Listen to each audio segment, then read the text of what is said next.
Paramashivam. Om Nithyananda Paramashivam. Om Nithyananda Paramashivam. Om Nithyananda Paramashivam.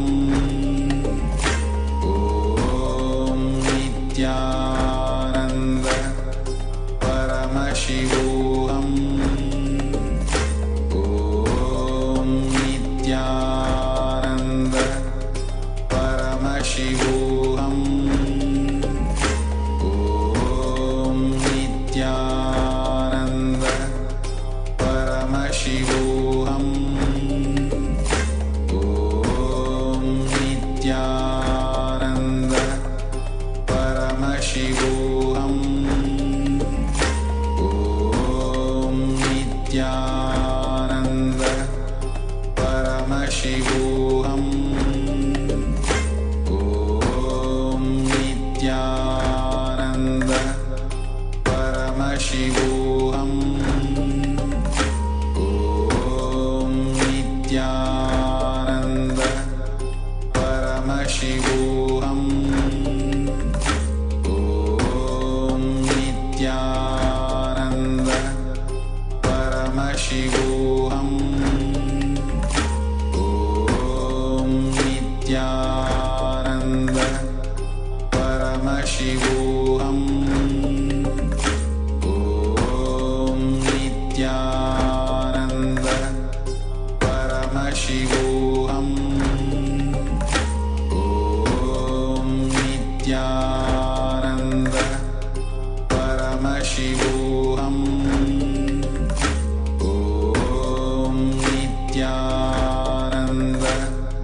Paramashivam.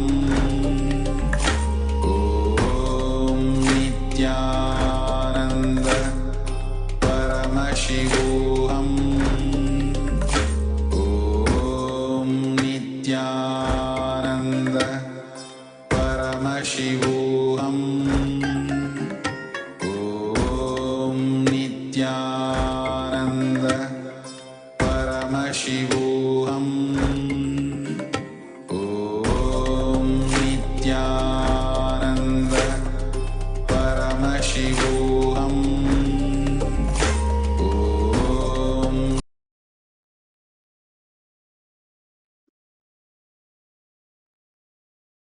Nithyanandam Paramasukadam Kevalam Jnanamurtim Dvandvatitam Gagana Sadrusham Tattvamasyadilaksham Ekam Nityam Vimalam Achalam Sarvadi Sakshi Bhutam Bhavaatitam Trigunarahitam Tatgurum Tam Namami.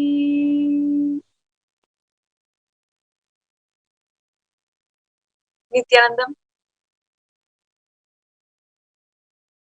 I offer my humble pranam, obeisance to the divine lotus feet of the Supreme Pontiff, His Divine Holiness, Nithyananda Paramashivam. I welcome all of the viewers gathered today on all the social media platforms, Instagram, YouTube, Facebook, and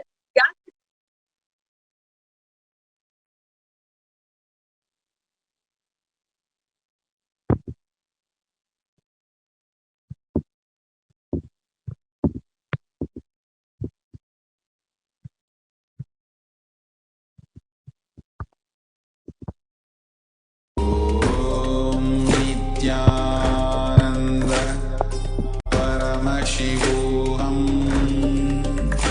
Om Nithyananda Paramashivam. Om Nithyananda Paramashivam.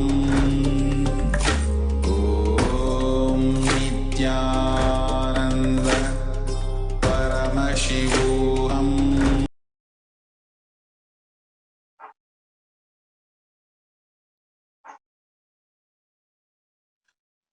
Nithyanandam, completing for the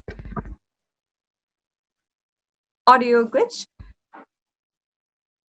I welcome all of the viewers gathered on this auspicious morning across the world in so many different Satsang centers, Paduka mandirs, Nithyananda Hindu temples all over the world, established by the Supreme Pontiff, His Divine Holiness, and serving where continuously we reach out and serve the humanity with the ultimate truth of Sanatana Hindu Dharma.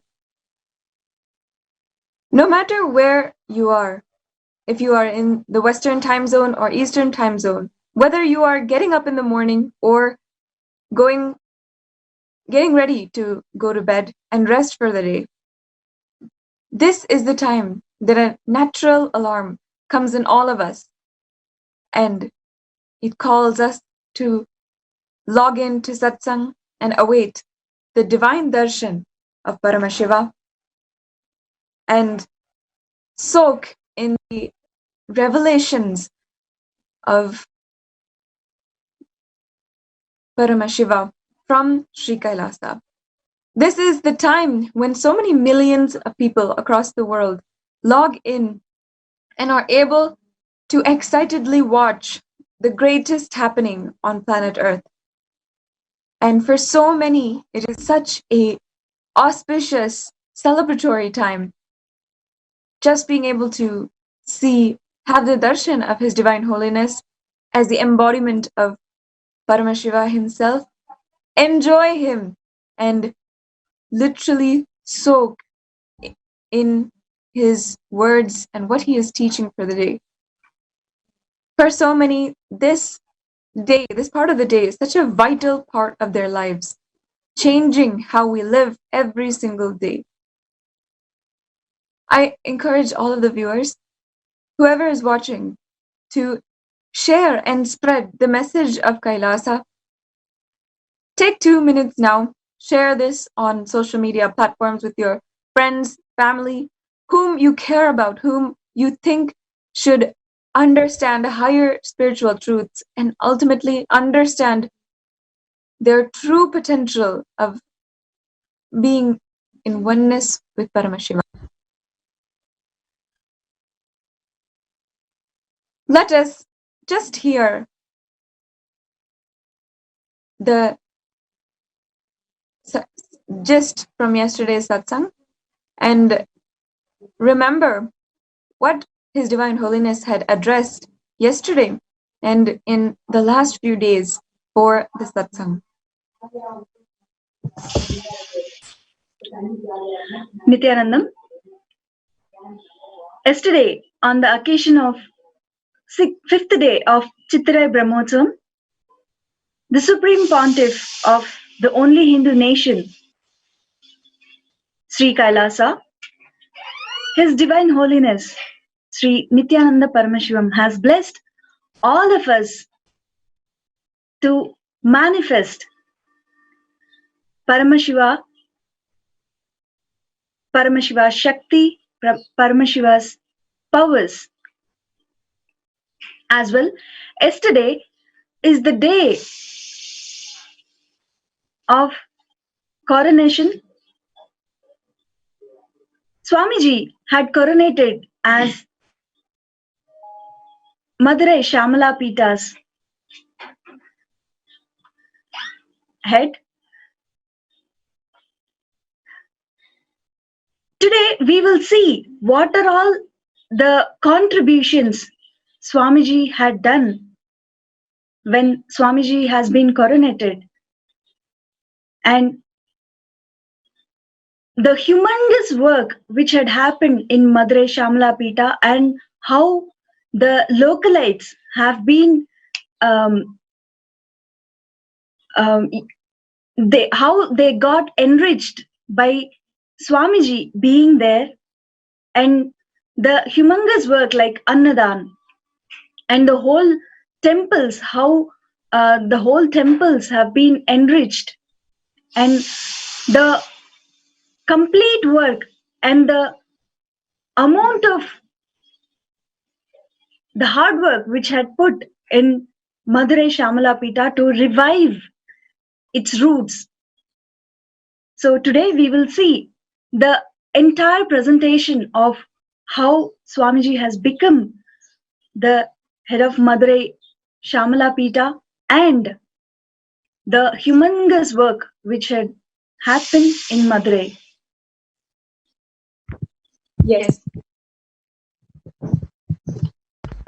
Today is also the 6th day of the Chitrai Brahmotsavam, the cosmic celebration of Madurai Meenakshi. It is such an auspicious day. Traditionally, the divine coronations of the Shamalapita Sarvagnipitam since the last 1500 years happens only during this time when Meenakshi, Parashakti, is celebrated. And in fact, her energy is available to the entire world with utmost intensity. The Chitrai Brahmotsavam started on April 25th and it goes for 10 days. Chitrai Brahmotsavam.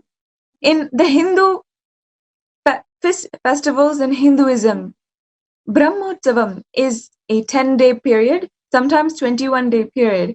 It is a period in which that God's energy will be extremely available to planet Earth. It is so significant in the history of our Puranas and the history of Hinduism. As His Divine Holiness has explained so many times, it is not a mythology, it is a history.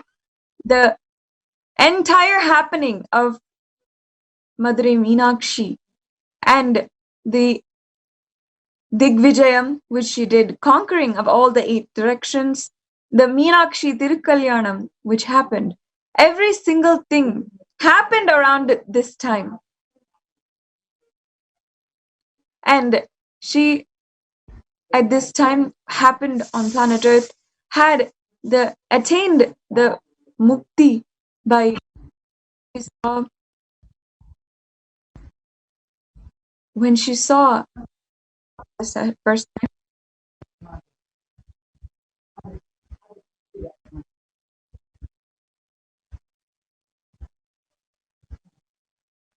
And this entire period,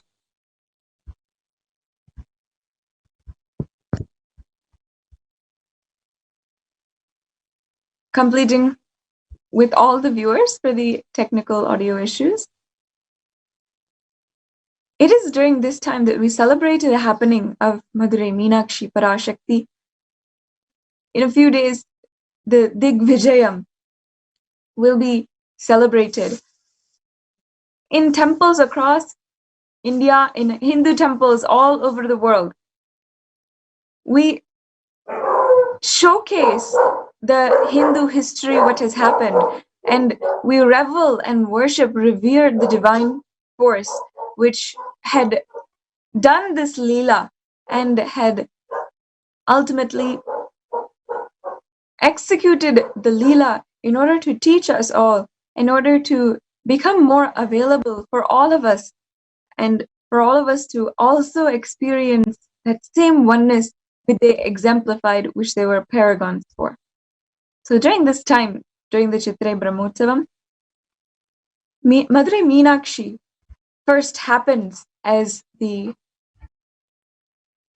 divine young girl with the 3rd breast, and she manifested in the Putra Kameshti Yajna done by the King Malayadvaja when he wanted to have an heir for his entire kingdom. Devi Parashakti herself blessed and said that she herself will come, and she manifested just through that fire. She was not born. She never had a physical birth from a mother. She simply manifested in a 3-year-old young body from that fire and began to live. She was raised as a warrior princess, training in how to rule and administer the entire land. And the thing the most beautiful thing that she did, that all Hindus all over the world owe it to Meenakshi Parashakti, is she united the entire Akhanda Bharat from Pakistan to Cambodia. All of these areas, all of these individual civilizations, all of them for the first time came together and had become a unique civilization. And once she conquered all the directions, Madurai Meenakshi Parashakti had finally decided that she wanted to conquer Kailasa itself, Shivaloka itself, the abode of Paramashiva. At that time, Meenakshi had told to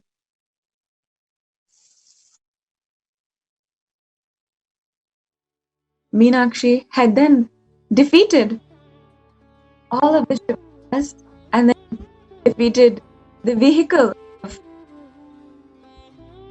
Paramashiva. And finally, just as she was about to approach Paramashiva, she had the divine darshan of him, saw him first, and that exact moment,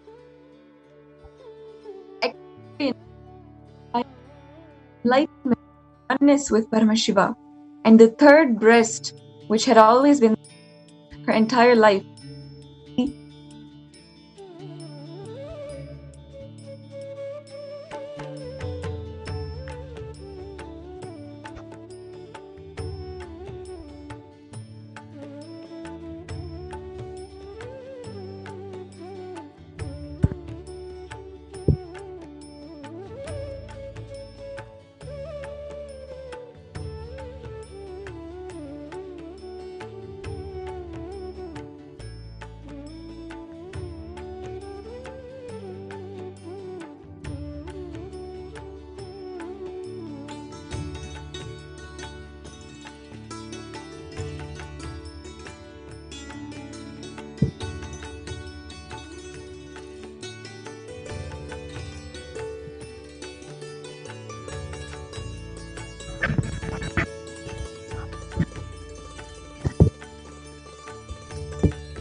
Time.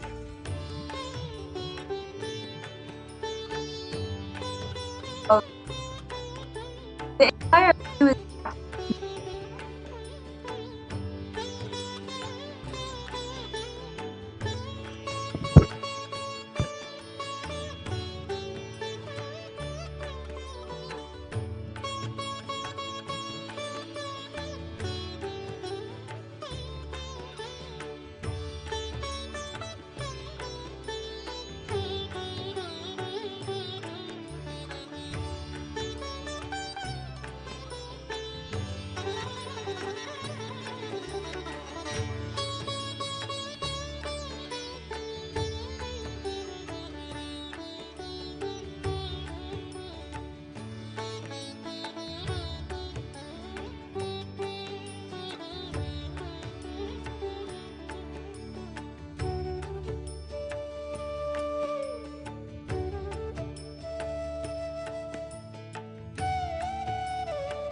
The ancient temple town of Madurai in southern India boasts of a 2,500-year-old history of spirituality.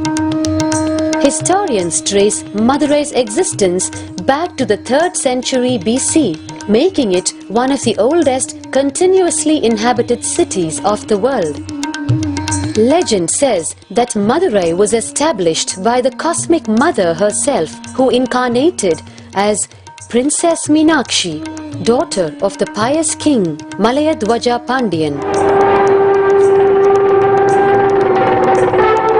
An able queen and a fearless warrior, Meenakshi expanded her empire right up to Kailash in current China. But when she came face to face with the Lord of Kailash, Shiva himself, she recognized him as her eternal consort and dropped her arms to become Shiva's companion for life. Along with Shiva, also known as Sundareshwara or the beautiful Lord, Meenakshi reigned over her kingdom for a glorious 166 years. In course of time, with the rise of Jainism as a religious force, Madurai too fell to its powerful influence, and Shaivism all but vanished from the sacred kingdom where Shiva himself had once walked the earth.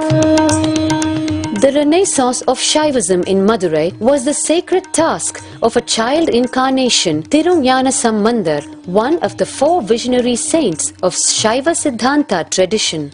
The story goes that as a baby, Tirunjana Sambandar was once nourished by the milk of enlightenment from the cosmic mother herself.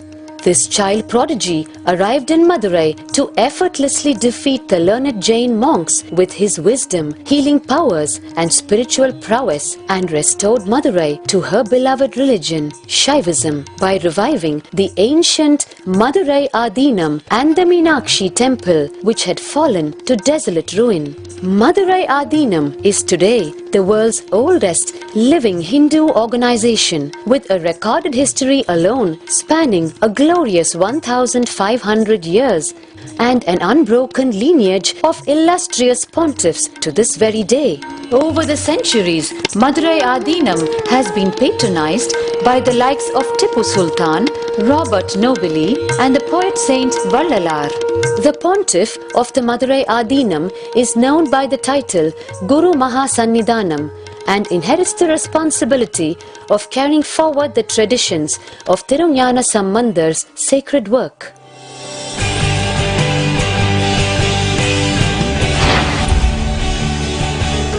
On 27th April 2012, a new era began in the history of Madurai Adinam.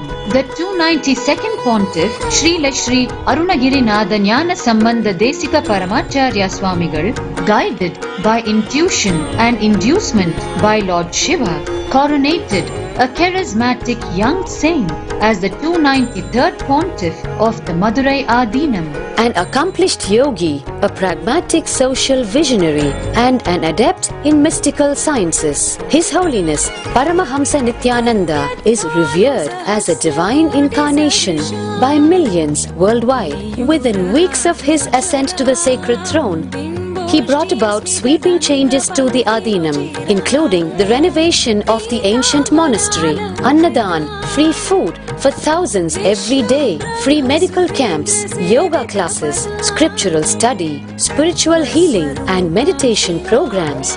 The traditional Adinam now has a website, and thousands participate in the morning worship and spiritual talks via live streaming and two-way video conferencing.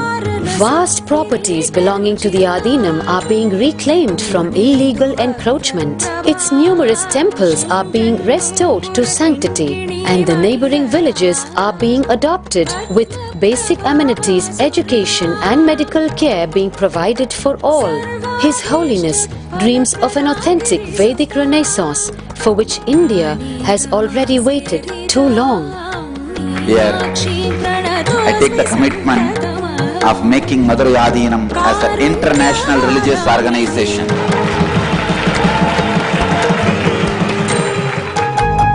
We will fulfill all the responsibilities of Madurai Adinam, make Hindu tradition Saiva tradition alive, revived, lived, celebrated all over the world. With a brand new pontiff at its helm, Madurai Adinam promises to be more than just another traditional monastery. As a whole generation turns to spirituality for answers, the changes at Madurai Adinam mirror the changing role of spiritual organizations today as power centers and guiding forces, forging the enlightened government of the new world.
It's at this time, during the Chitre Brahmotsavam, in this 10-day period, this sacred festival, that across the world in all the Hindu temples, following the model of the Madurai Meenakshi Amman temple in Madurai,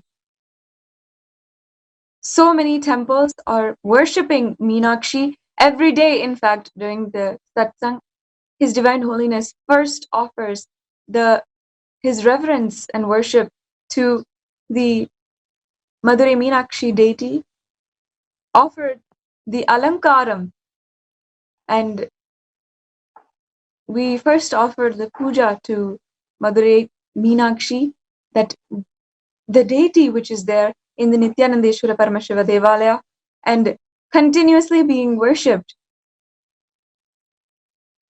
at this time, every single day, praying for her to bless us once again and give us that experience which she had and radiate the biomemory of Meenakshi. Many people actually do not know a very unique aspect of His Divine Holiness, which has a fundamental role in who He is, and His whole mission is a intricate planning that Paramashiva has done before making His advent on planet Earth. His Divine Holiness is actually the reincarnation of Meenakshi. Now, many people who don't understand Hinduism, who question Hinduism, may not understand what is reincarnation and how can someone claim to be a reincarnation. We must first understand that the reincarnation theory, the one birth theory, the theory that we all live one birth with only one life, with only one birth and death, is a superstition.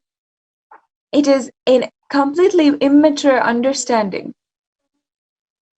A soul goes through many births, and His Divine Holiness has explained that upon liberation of that soul of all of its karma, of its desires, and upon the ultimate enlightenment of that soul, after that experience, that consciousness can decide what biomemory to express. Now let us understand first, what is biomemory?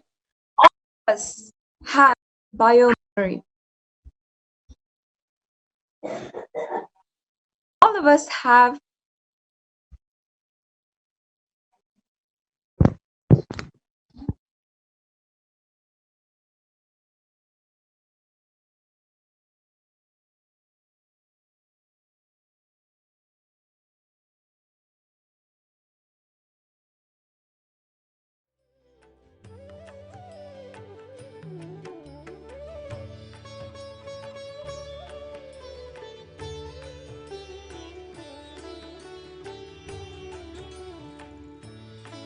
for the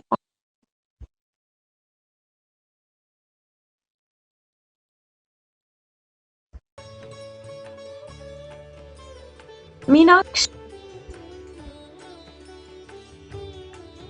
had a significant quality that her administration was so effective.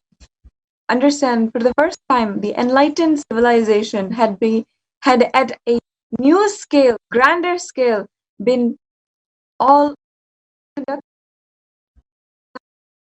where it had ruled over civilization at that time.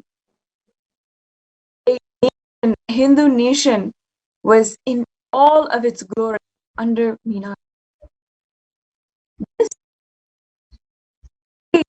Meenakshi is that by it is the energy, the very energy of Meenakshi. That is what has brought with in this advent of Paramashiva.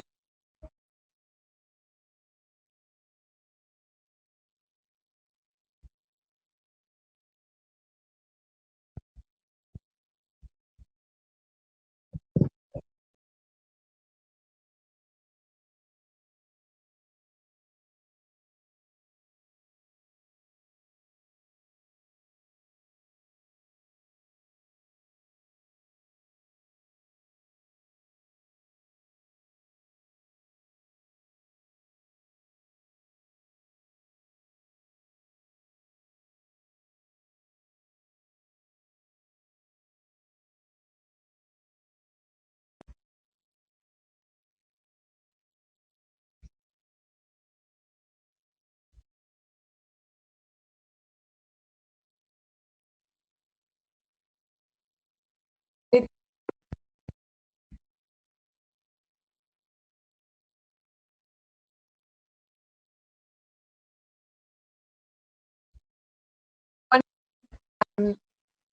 since all the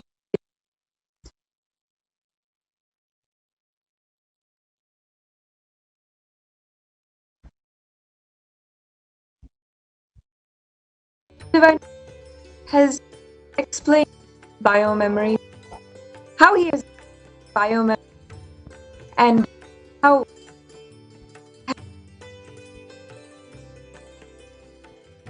or he had how much or of how his holiness had explained Meenakshi.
his past lives.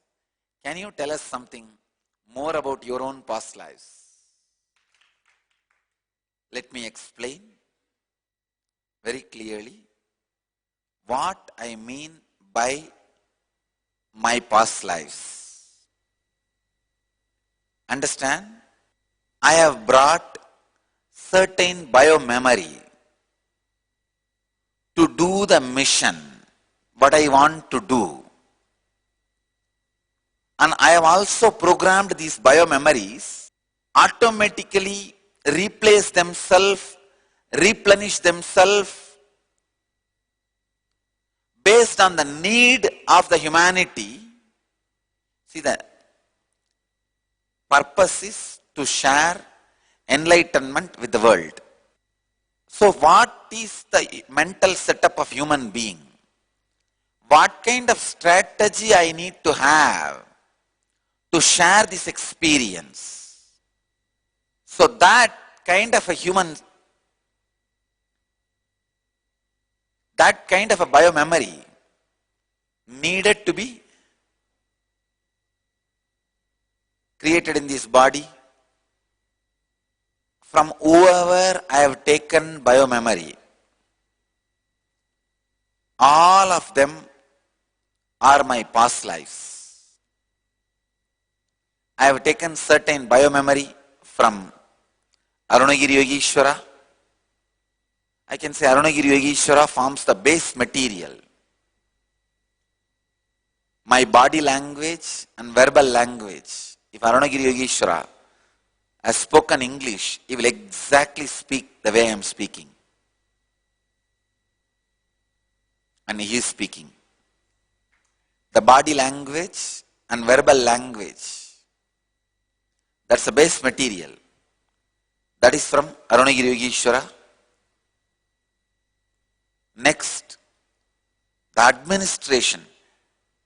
Please understand, biomemory can be divided into 4 categories. 1, the experience of God, experience of self, experience of the nature, experience of humanity.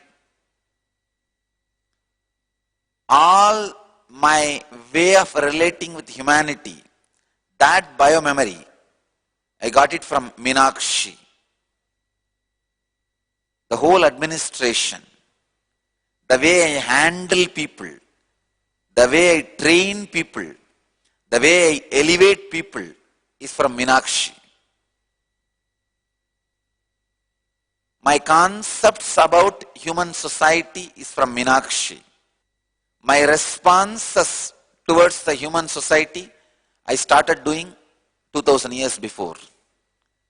That is why it is time-tested, foolproof responses. The body language and verbal language is from Arunagiri Yogeshwara. Administration is from Meenakshi. Strategy planning. These are all small gears. The strategy planning is from Sri Krishna. And there are some more masters' biomemory, which is there in the body, which will start expressing itself very soon. It has not yet started operating, expressing itself. And I lived once more, having 2 bodies at a time, just like Shiva and Sati, Ardhangini. 2 bodies at a time. Understand? Not 2 souls, 2 bodies. But at the same time I appeared, means took birth, same time left the body. Both hearts were beating from the same source. So both bodies are under this banyan tree, buried. One is male body, another one is female body. Both grew up simultaneously. It was not physically connected. Both bodies are physically separate. But it did not have 2 individual identities. One identity having 2 bodies. How much you understand? You understand? If I want to move my right hand, I have to tell which body is right hand. Means both bodies were operated from one brain. And I can switch to any brain. I can either switch to female body's brain and operate male body also, and male body's brain operate female body also. And I can eat in one body and the other body will be satisfied. I can just drink water in one body, the other body will have the effect of the water. I know it is getting too much, but I have decided I am going to answer this question. During the Meenakshi's body, it was 8.5 feet tall. Average human height itself was 8 feet. At that time, it was one of the earliest human settlement in the southern part of India. I'll speak. Now I know I'm not able to speak, but I'll continue to speak. Maybe the next satsangs on this, my past lives, because I have decided I'm going to write my biography, 4 bodies, all 4 bodies. Autobiography of an avatar in 4 bodies. I'm going to describe Arunagiri Yogeshwara body, Meenakshi body, and the 2 bodies which I had at a time, which is there under the banyan tree, and this body. Once in female body, once in male body, once in having both bodies, once this time both in one body. So at least for the sake of autobiography, I have to describe. I will describe. I end today's satsang with this. I bless you all who are sitting with us around the world at this moment. 1086 places through NTV, 16 places two-way Nayanadiksha, in 282 cities in 33 countries. Let you all achieve, experience, live, express, radiate and share and explode in eternal bliss. Nithyananda. Thank you.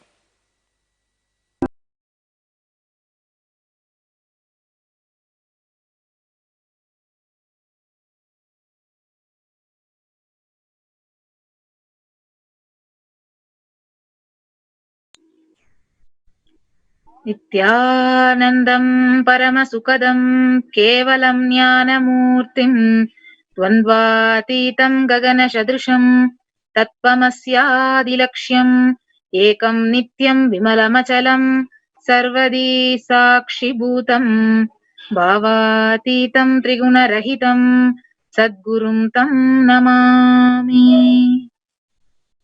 Nithyanandam, everyone. I welcome you all for this one more special day, the 6th day of Chittirai Brahmotsavam. So, as we are learning more about Devi Parashakti herself, who came as Meenakshi and ruled the entire kingdom of Madurai, the whole civilization, who unified the civilization and glorified the civilization, I would also like to tell more about the significance of the Chittirai Brahmotsavam, which we are celebrating. So it is Devi Meenakshi, an avatar of goddess Parvati, the consort of who incarnated in the human body at least few centuries ago. And she came as the daughter of the Pandya king, Malayadvaja Pandyan, with his wife Kanchanamala, who ruled the Pandya king at least 2000 years ago. So earlier, in the past life of Meenakshi's mother, Kanchanamala, she had got a boon from goddess Parvati to mother Meenakshi herself. So goddess Parvati She gave the boon when the king Malayadvaja and his wife Kanchanamala performed the special yajna, the Putra Kameshti yajna, to get a child. It is a very sacred ritual performed to get a child. So goddess Parvati herself emerged out of the fire of the yajna as a beautiful young girl, and the baby, to the shock of everyone, the girl, she had 3 breasts. So when they were worried about that, and a heavenly voice was actually heard by the king and the queen, the divine voice told that the baby is a divine girl. Goddess Parvati herself and her 3rd breast would vanish once the girl meets her fiancé. So the royal couple, the king and the queen, they groomed this young girl as Tadadagai, the one who emerged out of fire. So the girl Tadadagai, being the heir of the royal throne, she was very meticulously trained in all the 64 arts, and she excelled in each and every field. And Tadadagai's Pattabhishekam, the coronation as the queen of Pandya kingdom, also happened. Followed by that, she had to prove her supremacy as a queen. So she traveled in all 10 directions of the world, inclusive of the Swarga and the Patala. So what happened? She very easily defeated and conquered all the worlds. Finally, when she advances towards Kailash to conquer Paramashiva himself, she effortlessly even defeated the Bhutaganas, the army of Lord Shiva. And she defeated the chief of the Bhutaganas, the Adhikara Nandi Deva, and who was the divine vehicle of Lord Shiva. Then, when she was about to conquer the Kailash, when she was doing the Digvijayam, this divine play is called Digvijayam. Tadadagai, Devi Meenakshi, finally heads to Shiva, who appears as Lord Sundareshwara, the beauty and compassionate God, with an intention to defeat him in Kailash. The moment she sees him in Kailash, her 3rd breast vanishes immediately, and unable to fight further with Paramashiva himself, she bows down to him with a blush and realized that he was destined to be her husband. So she surrendered and realized that he is the embodiment of ultimate, the super consciousness, the enlightenment. And by realizing this, she fell in love with him and realized that she is an incarnation of Devi Parashakti. So with this realization, the union of Shiva and Shakti happened, and she expressed the power to enlighten people just by her look. Just if people see her eyes, they will get enlightened. So from then she was called as Meenakshi, one with the eyes of a fish. It is said that the fishes hatch their eggs just by looking at the eggs. The same way, Meenakshi came along with Lord Sundareshwara to Madurai, and a huge grand ceremony of their wedding happens. It was arranged by her own father, King Malayadvaja, and Lord Vishnu, who is the brother of Devi Meenakshi, was supposed to preside the marriage and give away his sister in marriage to Sundareshwara.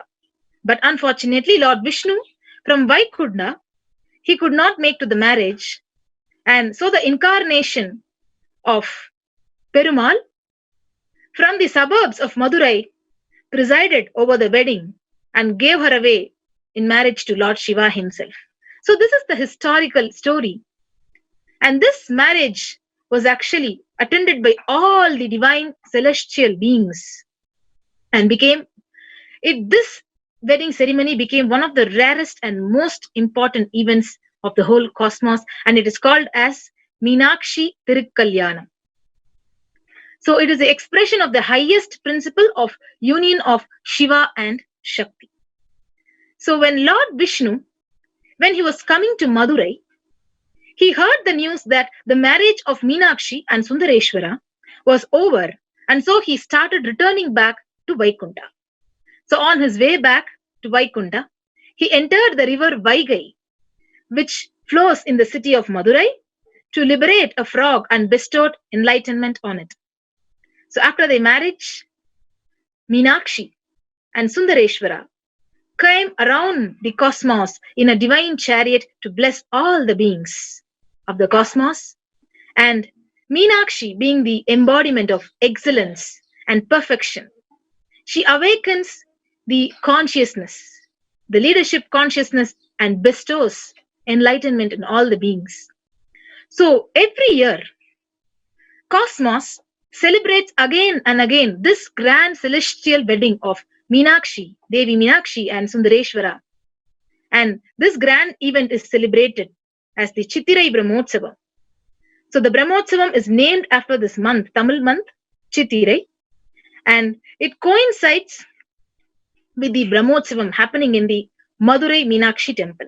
So all of us are a witness to this, and we can actually watch the Madurai Meenakshi Tirukkalyanam even in our Nithyanandeshwara temple in Adi Kailash.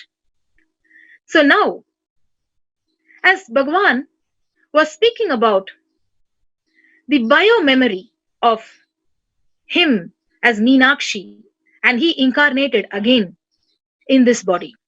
So way back, I would even remember when Bhagavan shared with me, when on one day, like he was sharing, suddenly he went into samadhi, a deep samadhi, and he shared that I carried the bio-memory of Meenakshi, and I was his daughter named Matangi when he was in the Meenakshi body during those times, and I have taken other birth to serve his mission in this body along with him.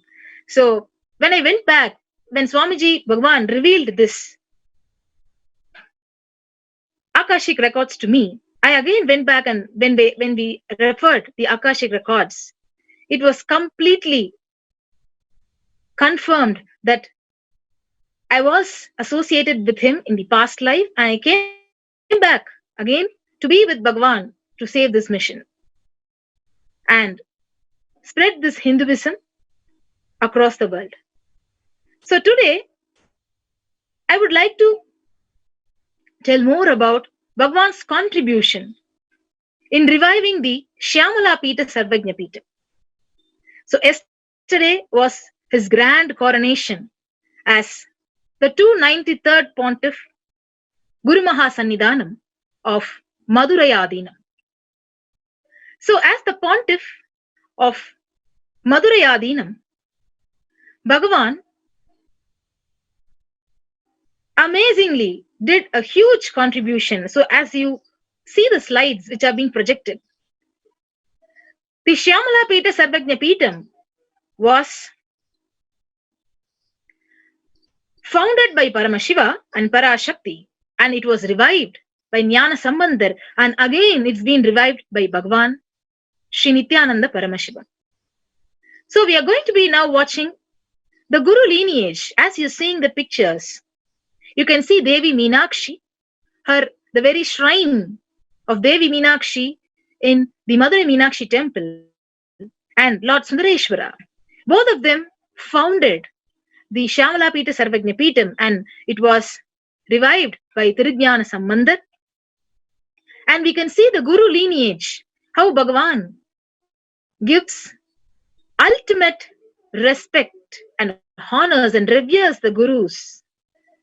The lineage of the Shyamala Pita Sarvajna Pitam, the Madurai Adinam, we can see the pictures of the 289th Guru Mahasannidhanam, 290th Guru Mahasannidhanam, and we will be seeing all the Gurus, the predecessors of the Shyamala Pita Sarvajna Pitam of Madurai Adinam, the 289th, 290th, and the 292nd, and now Bhagavan is coronated as the 293rd Guru Mahasannidhanam of the Shyamala Pita Sarvajna Pita.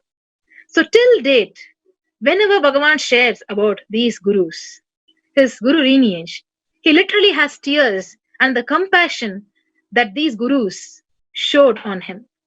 So as we move on to the contribution of Bhagavan as 293rd Pontiff in Shyamala Peetam Sarvajna Peetam, we can see more pictures.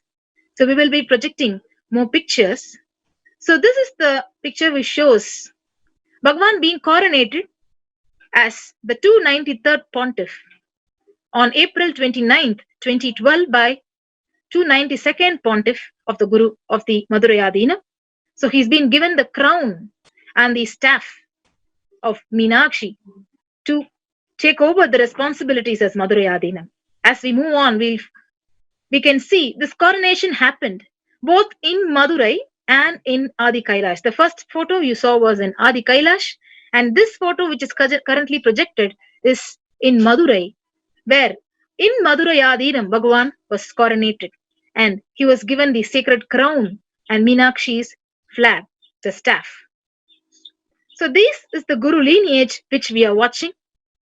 So right from 289th Guru Mahasannidhanam now till 293rd Guru Mahasannidhanam, the sacred rituals are still being performed and the Guru lineage is actually unbrokenly followed. So as we move on to the next picture, the next photograph, immediately after the coronation as the 293rd Guru Mahasannidhanam, immediately Bhagavan, both the pontiffs, walk on the streets of Madurai, blessing and healing people. So you can see these pictures where it is taken from the Adinam and on the streets of Madurai Meenakshi temple. So Bhagavan physically went to the temple, he paid his respects and worshipped Madurai Meenakshi and enters the Madurai Adinam after his coronation. So as he walks into the Madurai Meenakshi temple, he physically, like Lord Bhagavan Sundareshwara, how he used to be available to even each and every person, he physically goes and blesses and started the Parartha Puja. So this is where you can see the main shrine of Madurai Adinam, where Bhagavan does the daily Parartha Puja, which is to be offered by the Pontiff of the Madurai Adinam. So you can watch out in the next photograph where he himself is offering the puja and he himself is doing the sacred ritual to the linga and the Devi deities of the Madurai Adinam. So as we move on, we will be seeing how he was deeply passionate about the whole culture and tradition of the Madurai Adinam, where this shows the 5th day of Jnana Sambandha's Guru Puja festival, where Bhagavan and the senior pontiff, they offer their respects to Tirujnana Sambandhar and Meenakshi and Sundareshwara and bless the whole crowd and the devotees who visited the Madurai Adinam. So as we move on, we are watching like all the devotees are being blessed and Bhagavan is on the streets blessing all the devotees immediately after his coronation along with the senior pontiff.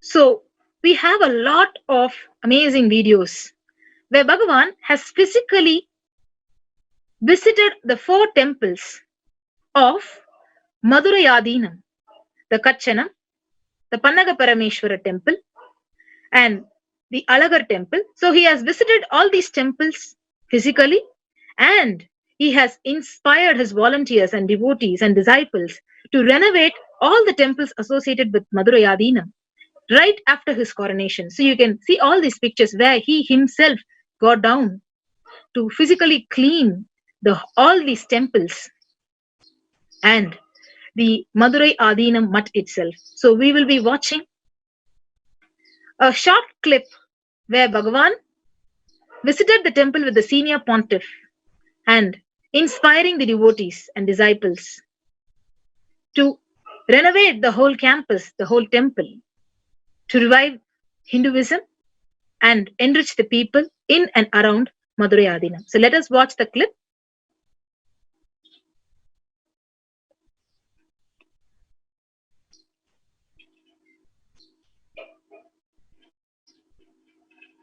So as we are going to be watching the video, we are also going to learn so much of hard work with intense passion and compassion. How Bhagavan was so working, so on the down to earth work was done by Bhagavan, and literally every day 2,000 to 5,000 people were served free food, and as a result, even the crime rate in the local Madurai Adinam was completely drastically reduced. So all these contributions we will be watching as a short clip as how Bhagavan did his services in terms of Annadan, in terms of healing each and every person who visited the Adinam. So during the days when Bhagavan, after his coronation, when he was in the Madurai Adinam, each and every day he used to give the Nithyananda Satsang, enriching the world and giving the highest powerful cognitions and truths, and blessing each and every devotee who visited the Adinam in Sarva Darshan. So literally he used to attend to each and every devotee, read their letters and talk to them, heal them, and he used to be available 24/7. Available for the devotees who visited the Madurai Adinam. And not only that, continuous programs enriching the people, 2 days and 4-day programs were conducted, and Bhagavan himself conducted the 21-day inner awakening program in Madurai Adinam. So not only starting from renovation and beautifying the campus, to serving free food and Annadan, and healing and blessing the people and enriching them with powerful truths and cognitions. So we will see more about his contributions in Madurai. So let's watch a short clip where, when he was coronated,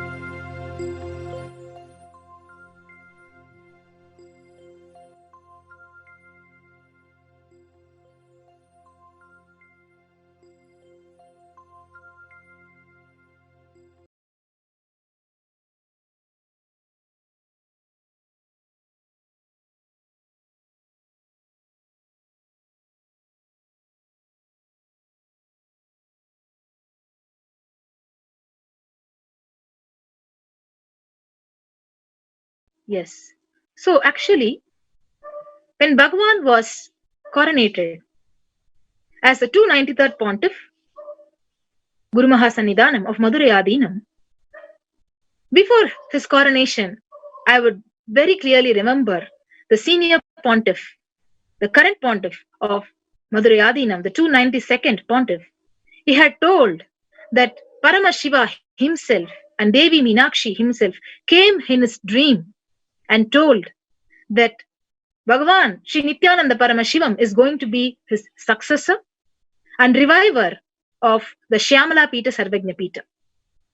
So he very clearly told that Paramashiva had instructed him in the dream itself to appoint and coronate Bhagavan Sri Nithyananda Paramashivam as his successor. So let us now watch the video clip where he himself says that.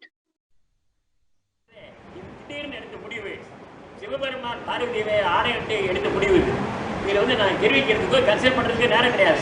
ஒரு ஆதீனத்தில் திருவாவூர் ஆதீனத்தில் இளவரசு நியமனம் பண்ணாங்கன்னா இன்னொரு ஆதீனத்தில் கேட்க மாட்டாங்க. தருமபுரி ஆதீனத்தில் கேட்க ஒரு இளவரசு நியமனம் பண்ணால் இன்னொரு ஆதீனத்தில் கேட்க மாட்டாங்க. அது அவங்களுடைய இண்டிபெண்டன்ட் டிசிஷன். அது புரியுதா? இதில் நான் போய் யார்ட்டும் கேட்க வேண்டிய அவசியம் இல்லை. இந்த ஆதீன சொத்துக்கள், இந்த ஆதீன சொந்தமான தேவசாரங்கள் எல்லாமே வளம் பெறும், ஒளி பெறும். இந்த நாட்டு அகில உலக மையமாக இந்த மதுரை ஆலயம் அவங்க மூலமாக ஆக்கப்படும். போதுமா? ஆனால் நித்யானந்தர் அவர்களுக்கு ஜலபலம் இருக்கிறது, பணபலம் இருக்கிறது, ஆன்மபலம் இருக்கிறது. அதனால் தான் சிவபெருமானும் பார்வதி வேறு சேர்ந்து என்னுடைய உள்ளத்திலே புகுந்து அவரை தேர்ந்தெடுத்தார்கள் என்பதால் உண்மையான உண்மை. உண்மையிலும் உண்மை, 100% உண்மை. வீராதிபதி யார் வர வேண்டும் என்பதை தீர்மானிக்கிற பொறுப்பு எல்லா வல்ல சிவபெருமானிடத்தில் இருக்கிறது. இது absolutely it is in the hands of the almighty lord Shiva. The highest post of Guru Mahasannidhanam, comes from பூர்வ புண்ணியா. இந்த பதவியானது யாரால் வருகிறது என்று சொன்னால் இல்லாமல் இறைவன் தேர்ந்தெடுத்து நியமிக்கின்ற ஒரு பெரிய பதவி. எனவே இது எப்படி இந்த ஆதிநகரத்திற்கு இப்ப நாங்கள் அவர்களை நியமனம் செய்திருக்கிறோம் என்று சொன்னால் அந்த உந்துதல் யாரால் ஏற்பட்டது என்றால் எல்லாம் இறைவனால் ஏற்பட்ட உந்துதல். That is inducement from the Lord Shiva. நித்யானந்தர் அவர்களை நாங்கள் பட்டம் கட்டியிருக்கிறோம் என்று சொன்னால் ஆழ்ந்து ஆராய்ந்து எல்லாமல்ல இறைவனுடைய பேரருளால் இவர்தான் உனக்கு தகுதியானவர், இவரால் தான் உன்னுடைய ஆதீனம் முன்னேறும், இறைவன் எங்களுக்கு உணர்த்தி அவர்களை பட்டச்சூட்டி இருக்கிறார் என்று சொன்னால் இதை மற்றவர்கள் அனைவரும் பல பேர் வாழ்த்துகிறார்கள், பல பேர் வரவேற்றிருக்கிறார்கள். பெரிய பெரிய ஆளு, பெரிய பெரிய மேதைகள், பெரிய பெரிய கோடீஸ்வரர்கள் எல்லாம் தொலைபேசி வாயிலாக கடிதங்கள் வாயிலாக மகாசன்னிதானம் நீங்கள் எடுத்த முடிவிலே மாற்றமே இல்லை, சிறந்த முடிவு. அவருக்கு 1,20,00,000 பேர் இந்த உலகத்தில் சீடர்கள் இருக்கிறாங்க. ஏற்கனவே ஒரு தியானப்படம் அமைத்து இதாவது 1500 ஆண்டுகள் ஆச்சு. ஆனால் 10 ஆண்டுகளுக்குள்ளேயே ஒரு தியானப்படத்தை பெங்களூரில் அமைச்சு பல கோடி மதிப்புள்ள கட்டடங்களை கட்டி 150 நாடுகளை சென்டர்ஸ் அமைச்சு அங்கெல்லாம் சீடர்களை உருவாக்கி யார் செய்ய முடியும்? 500 நூல்கள் எழுதியிருக்கிறார், 500 நூல்கள் எழுதியிருக்கிறார். ஆங்கிலத்தில் தமிழ் எழுதியிருக்கிறார்கள். வெள்ளைக்காரர்கள், வெளிநாட்டுக்காரர்கள் அத்தனை பேர் இங்கே வந்திருக்கிறாங்க. அப்படியே எப்படி போகுது? இங்கே இருந்து விக்கிரகங்களெல்லாம் வெளிநாட்டுக்கு அமெரிக்கா, இங்கிலாந்து, மலேசியா, சிங்கப்பூர், பல நாடுகளுக்கு, லாஸ் ஏஞ்சல்ஸ் போயிட்டே இருக்குது. விக்கிரகங்களா போகுது, மெட்டல்ஸ் போகுது, கல் விக்கிரகங்கள் போகுது. யாரும் இதுவரைக்கும் எத்தனையோ குருக்கள் எல்லாம் இங்கே நாட்டில் இருந்திருக்கிறாங்க.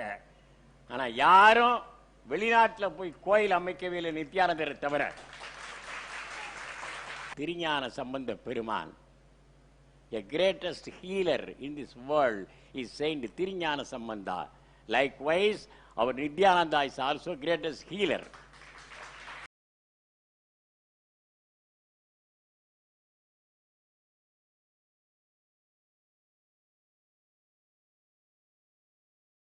Yes. So we now watched the clip where the 292nd Pontiff of Madurai Adinam himself says in more than 3 to 4 press meets before and after the coronation of Bhagavan as 293rd Pontiff, he says very clearly that Lord Shiva and Parvati, they came and told him, instructed him in a dream that Bhagavan is going to be the next successor of Madurai Adinam and he is an incarnation of Tirunjana Sambandhar. So as he said, though he has been persecuted so much just because of the huge energy he carries, and he's an incarnation of Paramashiva, he is able to handle all these attacks, and he has been spreading Hinduism across the world in more than 150 countries. And this is what he had mentioned in the video. So now, in 2012, after the coronation of Bhagavan as 293rd Pontiff, we had a huge batch of more than 500 devotees in batches who volunteered in the Madurai Adinam to literally clean up the campus, renovate the campus in organizing all the palm leaf manuscripts, the books, and all the precious items of Madurai Adinam. So now today, we have one amongst them who is going to share with us his experience from Shyamala Peeta Sarvajna Peeta. How it was to see an experience when Bhagavan himself was physically working, doing the Kara Seva in the Madurai Adinam Mutt, and how the devotees and volunteers were inspired to do the Seva and enrich people who reached and visited Madurai Adinam.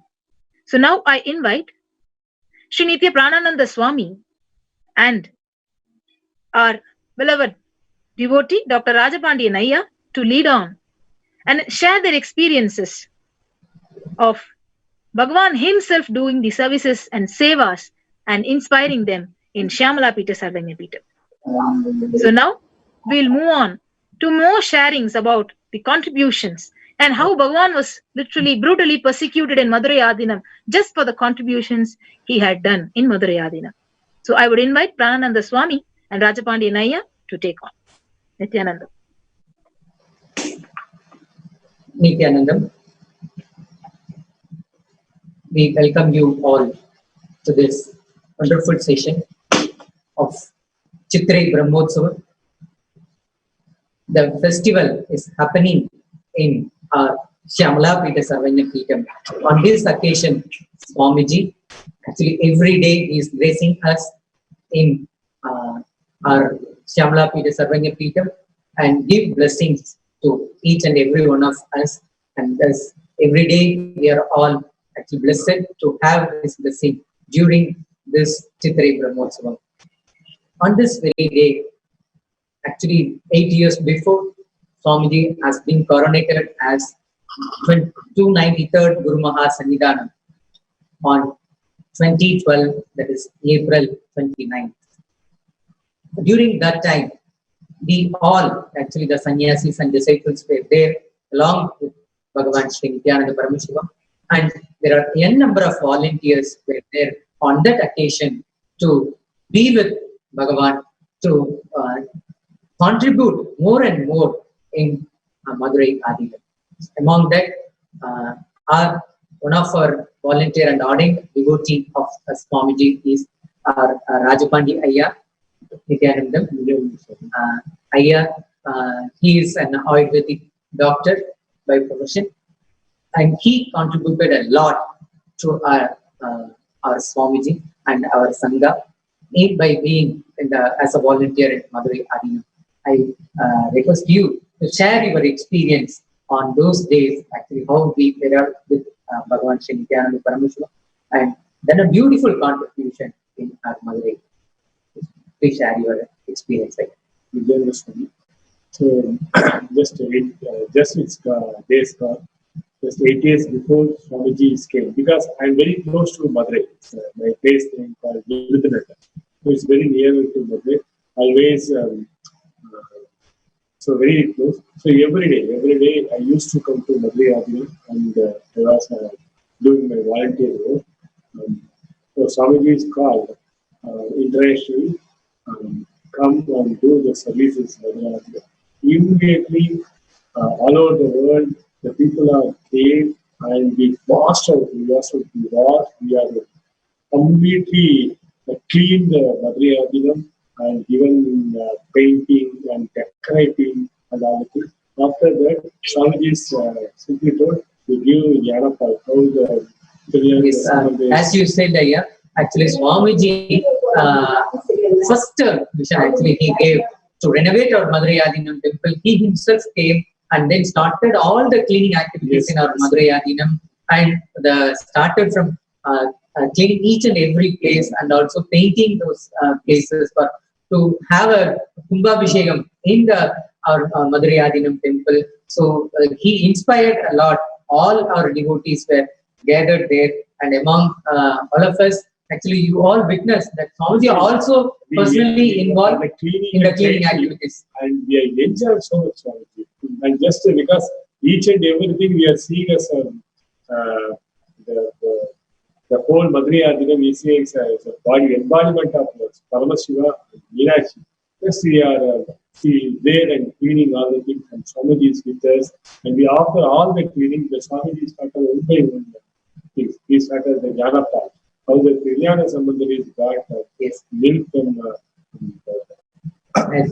as you said, there are many number of contribution actually done. Now, I would like to share the video clips of Bhagavan himself actually contributed, and he on the ground he went on cleaning activities in all the 4 branch temples of Madurai Adinam.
சூத்திரம் நித்யானந்த சொன்ன சூத்திரம் அது எல்லாமே எங்களுக்கு வேத சாஸ்திரம்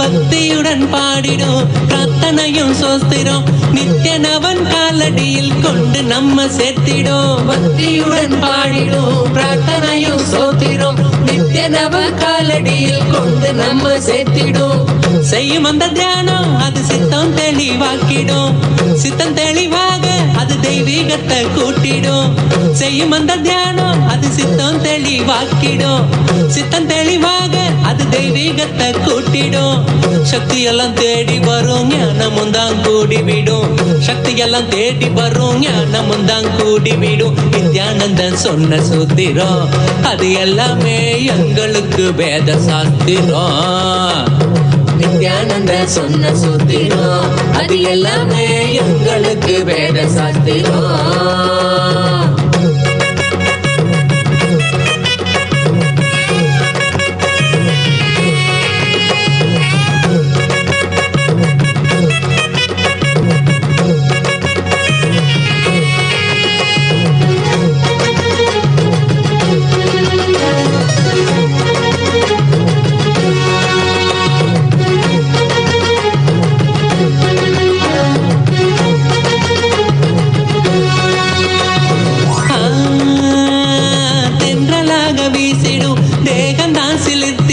சொந்தமாக்க எண்ணிவிட சேர்ந்திடாம ஓடிடும் தென்றலாக வீசிடும் தேகந்தா சிலிர்த்திடும் சொந்தமாக்க எண்ணிவிட சேர்த்திடாம ஓடிடும் கைகளும் துறக்க அது கனிவுடனே நிறைஞ்சிடும் இதயத்துக்குள்ள இனிதாக வரும் ஆனந்தம் கைகளும் துறக்க அது கனிவுடனே நிறைஞ்சிடும் இதயத்துக்குள்ள இனிதாக வரும் ஆனந்தம் சக்தி எல்லாம் தேடி வரும் ஞானமும் தான் கூடிவிடும் சக்தி எல்லாம் தேடி வரும் ஞானமும் தான் கூடிவிடும் நித்யானந்த சொன்ன சூத்திரம் அது எல்லாமே எங்களுக்கு வேத சாஸ்திரம் நித்யானந்த சொன்ன சூத்திரம் அது எல்லாமே எங்களுக்கு வேத சாஸ்திரம்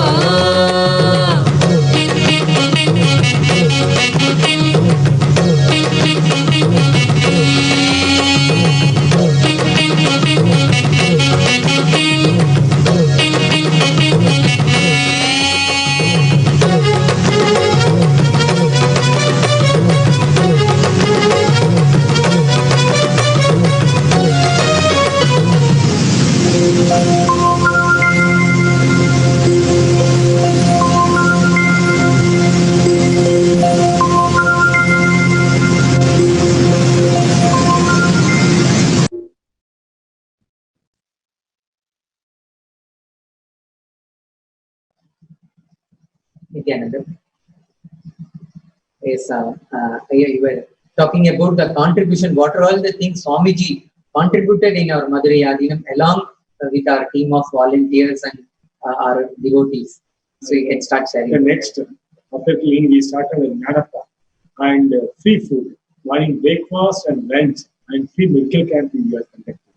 And there was a small area in that Madurai Adinam. Swami simply told, just you start. And with all the equipments, we simply started, and within a day, it's 5,000 to 6,000 people, morning breakfast and the lunch. They came and we provided, and around the Madurai people, they came and they enjoyed. And afterwards, the Swamiji's organized the medical camp, free medical camp every Saturday and Sundays. Every Saturday, Sunday, and in the medical camp, all the departments, allopathic, homeopathic, Ayurvedic, and eye and dental, and all the super specialty doctors that came and they treated the patients and they provided effective medicine every week, Saturday and Sunday.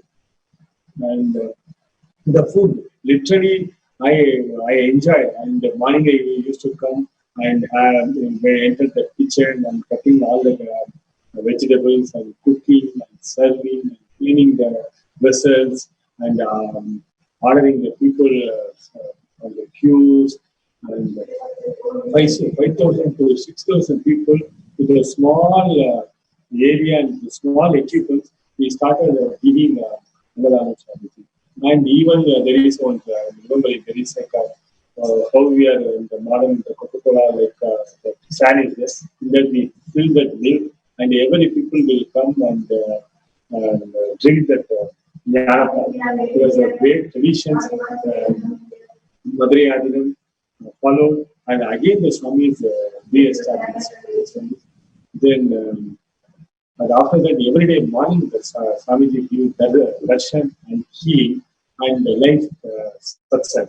And one day, and every day before satsang, we alarm with the Swamiji to the Nithyananda temple with a group of sannyasis and devotees. The Swamiji we used to go to the temple and the darshan of Venus and Srinivasana. After coming, and we will do all the services.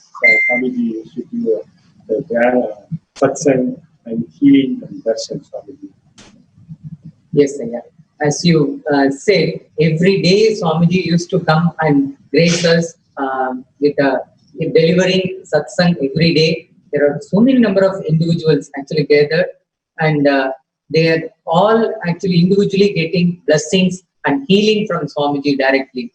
So this we are all actually witness along with our Swamiji. There are a number of people benefited by the contributions of Bhagavan Sri Nithyananda Paramashivam.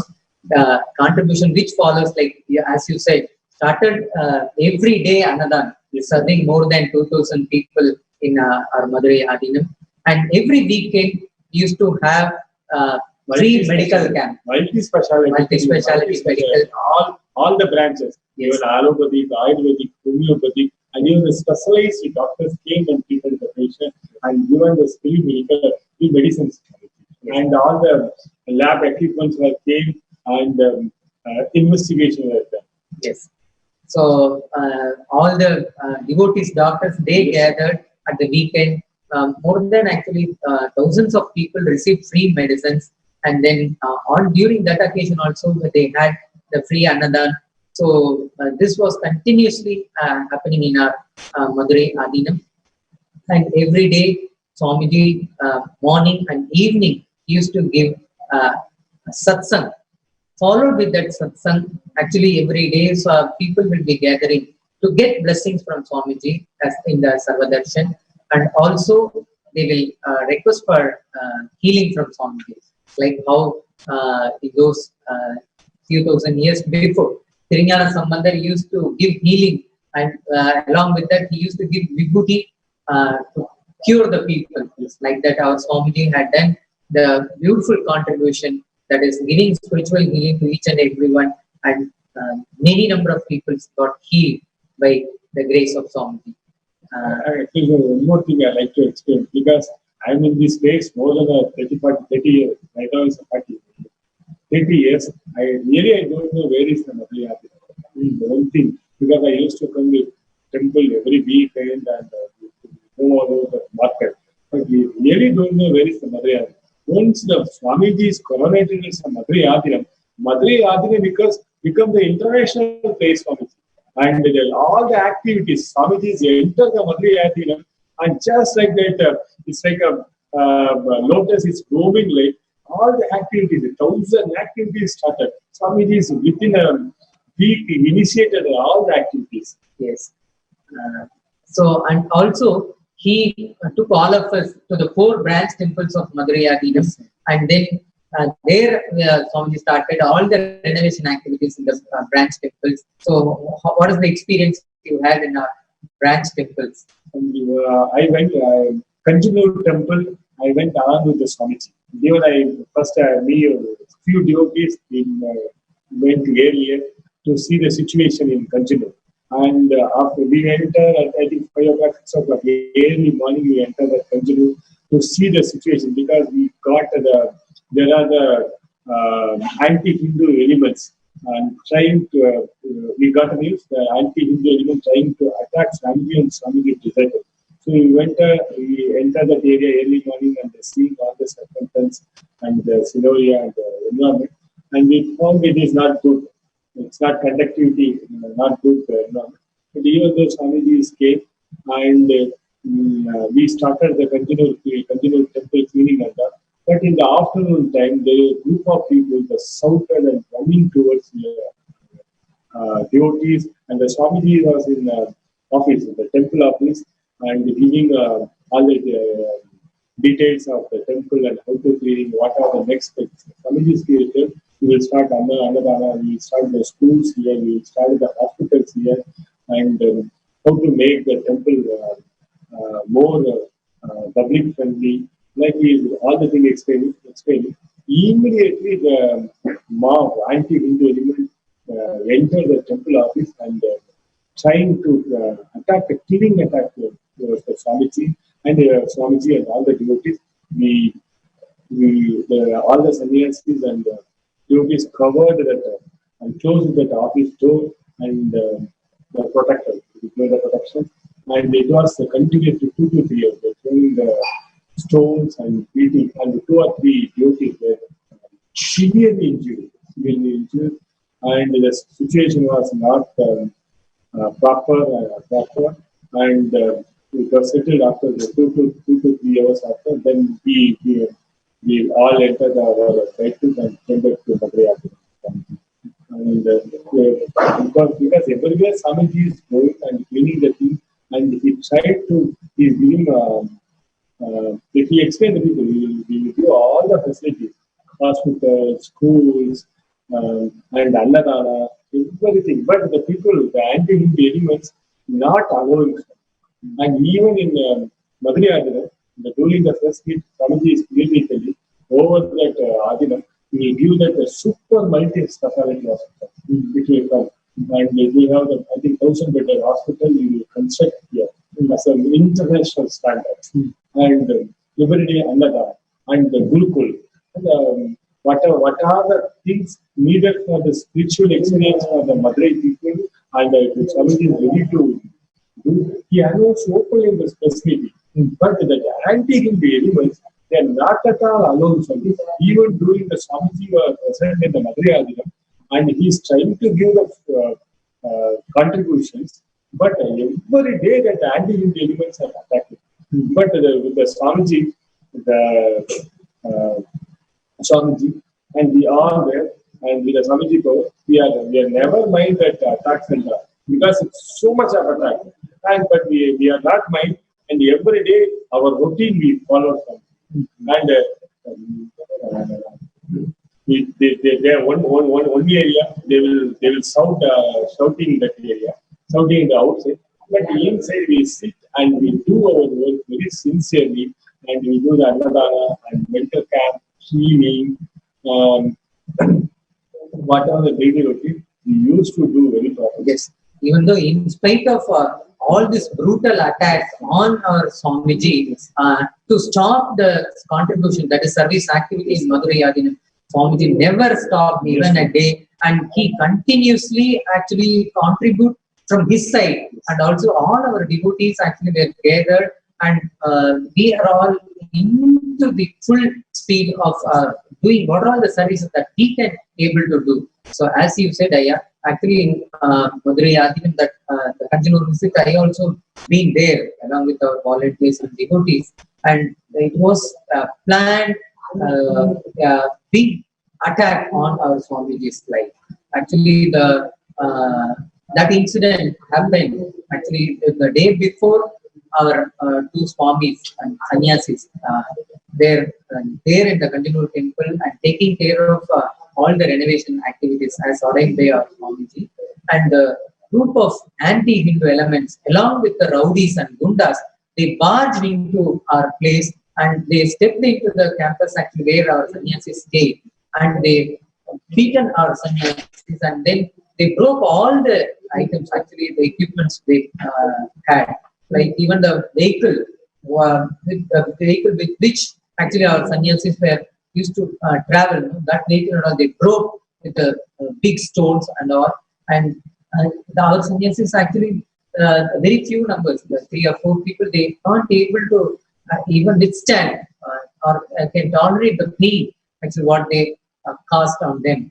Immediately, the two sannyasis were admitted in the hospital, nearby hospital called Kumbakonam area, and next, immediately after, when Swamiji heard that information that his sons and they were beaten by these rogue elements, rowdies, immediately Swamiji rushed into the temple, that is Kanjanur temple, and also he visited the Kumbakonam hospital where sannyasis were admitted, and then he personally gave healing to the sannyasis and then cured them and gave them confidence and courage that we will withstand, and then we will fight against those anti-Indian elements, and then those devotees and volunteers also were there as a security to our Swamiji and also to protect our sannyasis. They were all actually now with a lot of dedication and devotion, they all came in, and these anti-rogue elements and rowdies, they not even bothered about anything, just to stop Swamiji's contribution and activities, and they want to go to the extreme that to assassinate and to kill our Swamiji on that occasion. That was happened in Kanjanur. We all witnessed this, and this was a brutal attack on our Swamiji. It is a big.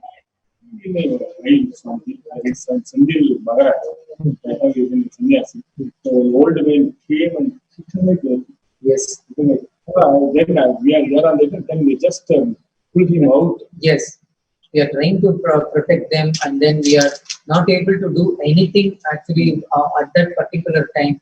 We are literally helpless.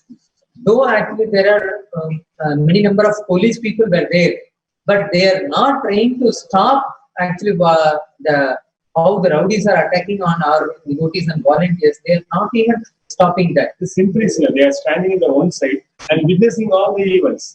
They are not at all very, not at all came and solve the problem. Yes. They are simply throwing the stone there. These police are standing and laughing. And they are just like they are hand in glove with those anti-Hindu elements and those rowdies, and they are very much planned. They are actually planned to attack on our Swamiji, to actually to kill our Swamiji. That was an biggest attempt.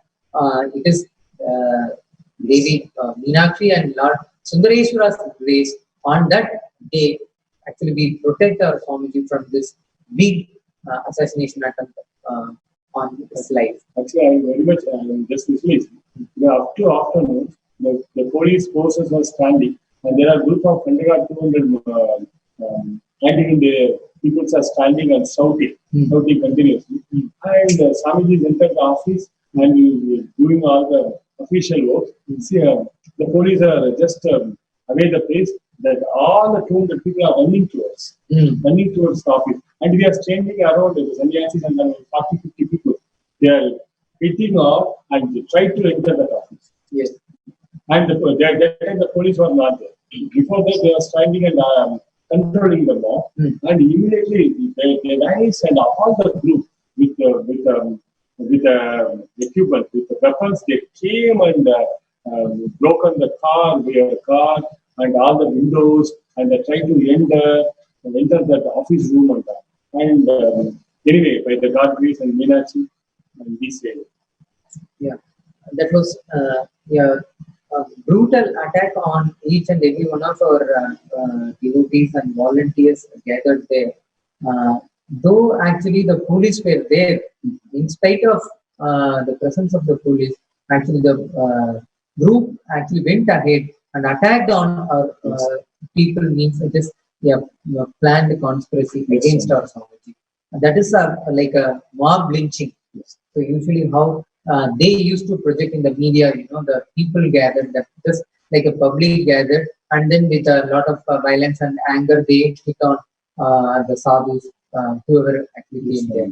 So like how the few days before we all actually witnessed that two Mahants of Juma Akada had been killed forcibly during that mob lynching in Maharashtra. This the same thing, this type of mob lynching more than 50 times in our Swamiji's life and in our sanghas, we all face. And then now, though actually after this brutal attack, with the blessings of our Swamiji and his courage, actually now brought us again to continue to contribute to the society, even though we faced so many attacks in our personal life. We are actually restoring ourselves, and then we are coming back and then contributing to the society continuously. It's only because of Swamiji's grace on each and every one of us. During that attack, this all violently we went through those attacks. And one say there is a group of people, the anti-India elements, they want to stop our Swamiji and remove our Swamiji as the Pontiff of Madurai Adinam. They came into the legal battle. Like they filed the numerous number of false cases against our Swamiji, filed on our Swamiji to cancel the appointment of Madurai Adinam.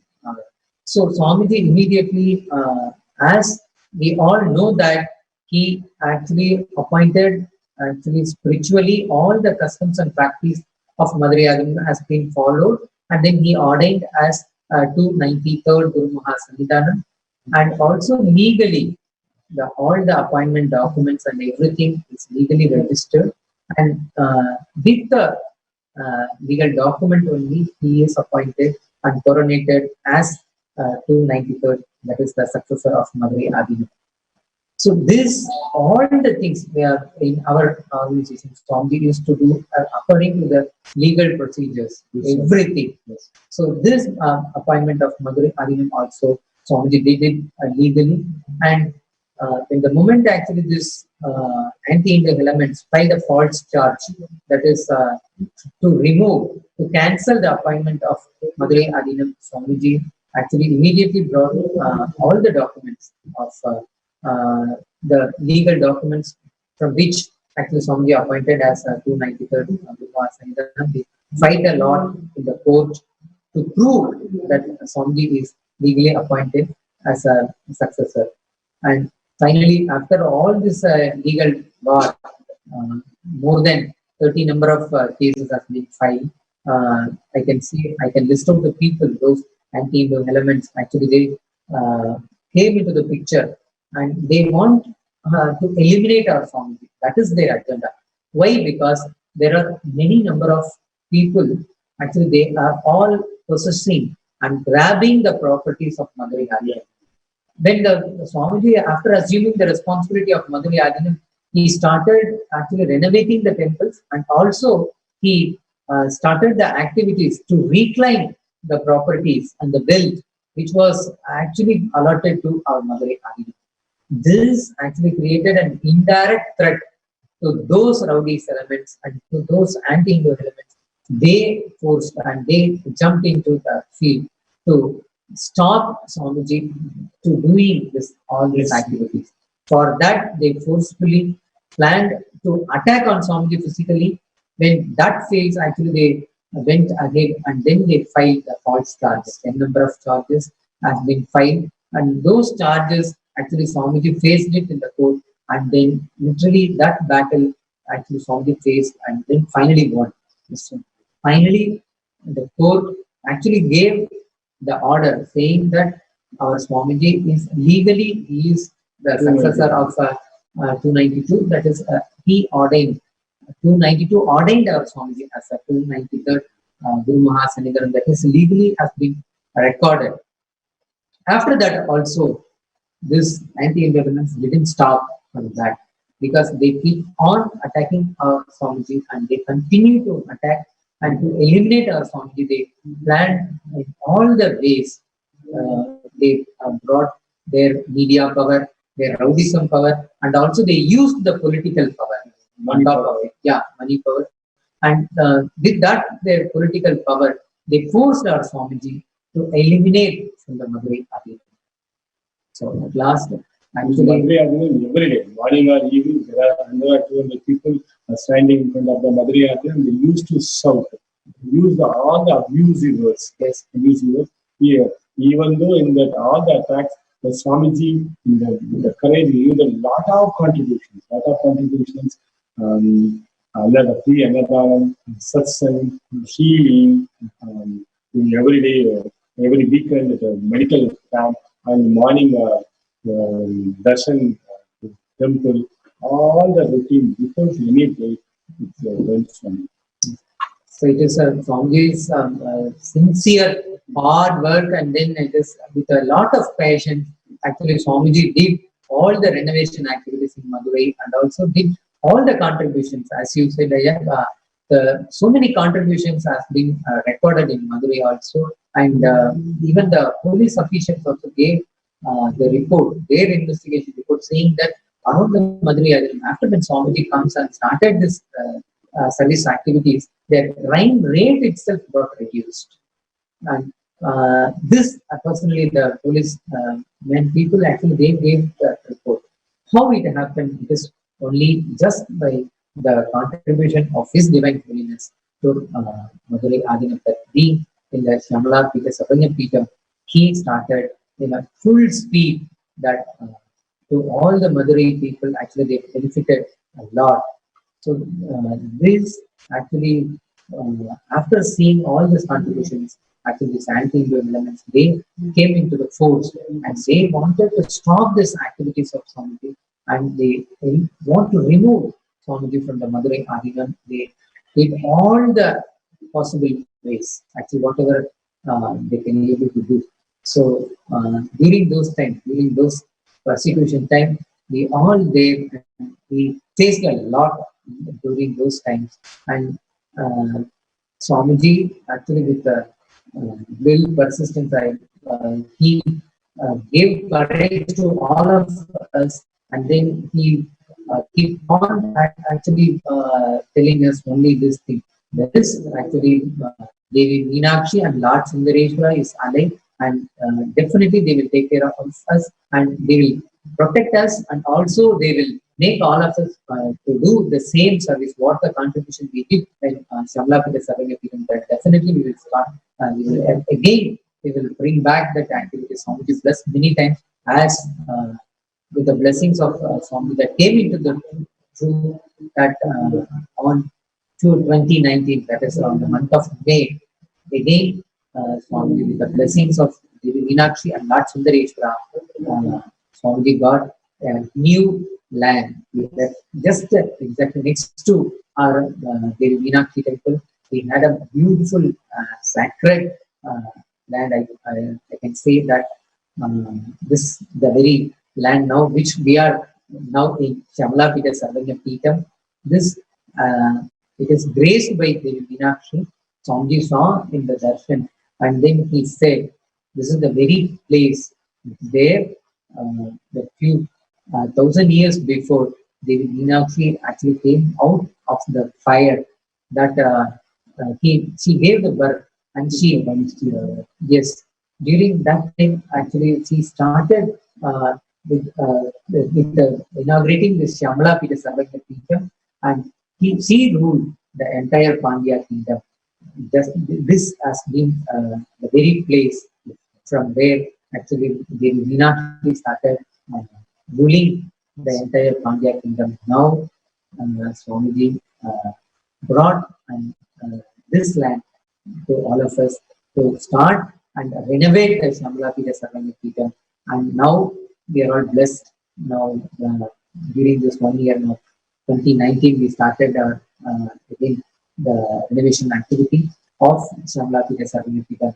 Till now, Swamiji actually with the blessings, we started the same contribution how we did on 2012. We started our another activities now in our Shamla Pita Sarvanya Pita, and every day more than few hundreds of people receiving Annadam now. We all know that this time now we are all in the period of lockdown. There is a government announced 144, so no people can go out in the society. There are many number of people people, they are below the poverty line. They can't be able to have their basic food for their life. So we in the Shamla Pita Sarvani Pita, we started doing the another activities as like how before 2012 Swamiji used to serve a number of people.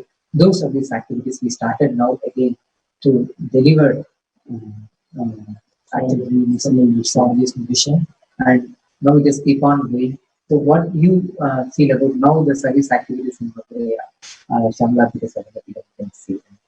There's the need of the time because nearby the temple area, there's so many the people, the workers and the temple workers, the need of the food. Every day they are coming and with gracefully they are collecting because they claim their own home and they are collecting like that. It's another not like they are coming their own home and they are collecting, they are taking their food and they are doing for the work like that is so graceful with the blessing of the Minachi. Associated Madurai Sarvanga is doing like last few months, and it's continuing with the grace of Swamiji. Yes. So, as we all know, and that one more thing, and after this lockdown over, and Swamiji is we need to conduct the medical camp for the leader. And really, after the lockdown period, we will really do, the grace of Swamiji blessing, we really start free medical camp every day for for the people of Madurai. yes. Surely we are here to dedicate our life and to do service and contributions as how Swamiji gave us mission to each one of us. So we invite all the people actually who were in the Madurai, they all can come and receive this service activities. So that's the status of Shamla Pita Sarvanya Pita. Now every Brahmotsava we used to have the celebration here in our Shamla Pita Sarvanya Pita. Now as of now Chitrai Brahmotsava is moving on. Today is the and Chitrai Brahmotsava, we are very much celebrating in Madurai Shamla Pita because everyone knows because of the corona the country is locked down, and inside the temple the offerings going. And like that, in our Shamla Pita, the grand dazzling, grand celebration is doing every day, and we are enjoying. and our beloved Swamiji also blessing us and give blessing through the a video conference, and in Shamla Pita Sarvanya Pita he accepts love and gratitude to him. So today also we are actually waiting to receive Swamiji for the Chitrai Brahmotsava and sixth day of Chitrai Brahmotsava, and we are all keeping our temple premises ready to receive our Swamiji for the darshan and blessings. So now I'd like to hand over to Ma Sadashiva Priyamma to continue to speak on our Madurai Adinam activities.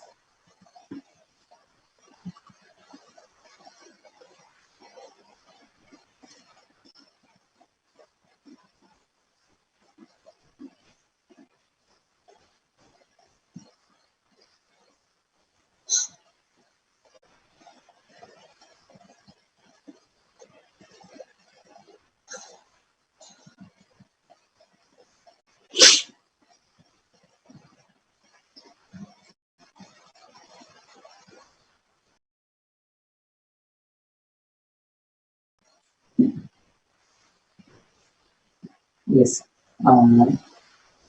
as we all can see and witness the service activities, the contributions actually what we did in our Madurai Adinam. It was the beautiful event happened in our Madurai Adinam, that is the free medical camp, the multi-speciality medical camp. On on these 2 days, thousands of people came and they benefited. All the specialties actually, as I said, the eye checkup and the dental checkup and also the gynecology and orthopedician doctor and the pediatric doctors, everybody, all among our devotees, they all came and then did the free medical services. Actually, they did a wonderful volunteer service on that day. You can all watch those photos.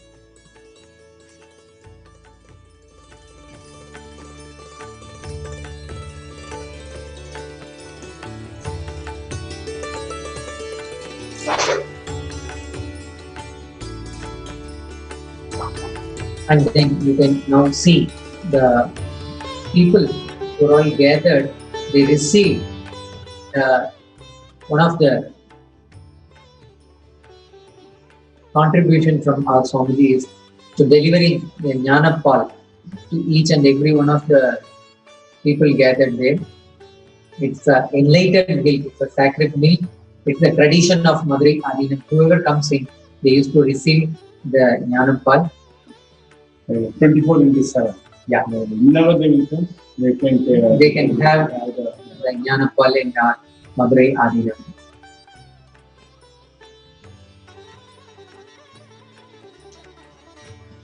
And every day they used to join in the Annadan activities, and there are more number of volunteers. Actually, 24/7 they dedicated and they continuously doing Annadan service activities. We are up and inspired to do the volunteer services. I've given a morning breakfast for around 2,000 people. Yes. Around 5,000 people. Yes. And continuously, because of cooking, the area is very small, the cooking and preparations and cleaning with a group of people here, with the grace of Swamiji, wonderfully good Swamiji. And the Madurai people are totally enjoyed. Yes, enjoyed totally. And they used to tell the quality of the food.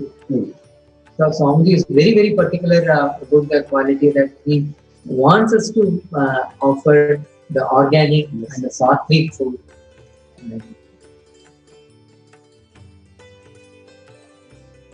As a routine, as a part of our routine in the Madurai Adinam temple, every day Swamiji used to come and offer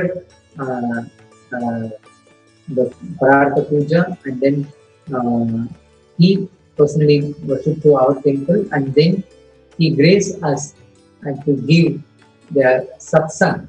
The Satsang actually it is the direct spiritual truth given by Swamiji every day, and it was enlightening each and every one of us. The devotees and volunteers who were gathered, they all attended our Swamiji Satsang every day, and Swamiji used to give morning English satsang, and then evening he'll give a Tamil satsang. He delivered a satsang, and followed with the everyday satsang. People whoever gathered, they all actually came and personally, individually, they used to receive blessing and healing from Swami. That is called the Sarva Darshan. Yes. And after we started conducting classes, 2 days classes and 4 day classes also we conducted at Madurai Swamiji. And during Swamiji Madurai, we conducted 21 days programs in Kodaikanal. The same period. Same period. Swamiji offered various programs, 2 days meditation classes, and then 4 days program, and personally guided and conducted by our Swamiji.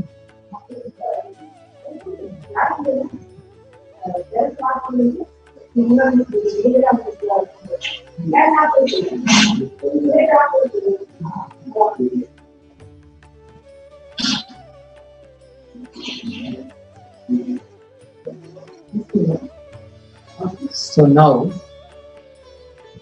Yes. I invite our other course sannyasis to start and enlighten on our Madurai Adinam activities. Yes. Nithyananda, thank you so much, Srinitya Prananda Swami and Ayya, for beautifully sharing with us such a first-hand experience of how you witnessed Swamiji's hard work, his meticulousness, his micromanagement into every service that we offered at the Madurai Adinam, parallel to the attack and the persecution that continued upon him and our Sangha, and how Swamiji continuously never stopped the services, never stopped, whether it's the Annadan, all the services that we offered. So now in this segment, let us quickly take you through the various updates, the recent most updates, the news updates from Sri Kailasa, from various Adinams around the world, from various the centers, the temples and Adinams established by Swamiji around the world, and the various programs. The most happening program today is the Paramashivoham Level 2. For those of you who do not know, who haven't heard about it yet, I would like to briefly explain to you. Swamiji has been conducting the Paramashivoham Level 2 program, which is a 16-day program, which you can attend from the comfort of your homes through the two-way video conferencing. This is a program conducted, announced by Swamiji exclusively during this time of the corona lockdown, of quarantine, when the world is facing one of the worst pandemics, where thousands are suffering, hundreds and thousands of people are dying, and millions of us not knowing what we should be doing, many of us who have lost our jobs. And in this time of dire need, Swamiji has announced this program where all of us are being taken to the next level of the superconscious breakthrough. This program involves various intense processes, alchemy processes of completion, of realizing our blind spots and understanding how you can create a breakthrough in your own life. This 16-day program is to give us a conscious breakthrough, a real transformation in the way we see life, in the way we're experiencing life, and in the way we are manifesting life. Where Swamiji directly initiates each and every participant. You may have seen Swamiji and met him back about 10 years ago, and you've attended all the programs, and now you're signing up for Paramashivoham. Or you might have just started watching us right today. You might have found Swamiji on YouTube a few months ago, and you're following his videos. For anybody, understand, you as what you know, born in so-and-so date, born to so-and-so people, you went to so-and-so school, and now you're working, and now you might have come to Swamiji.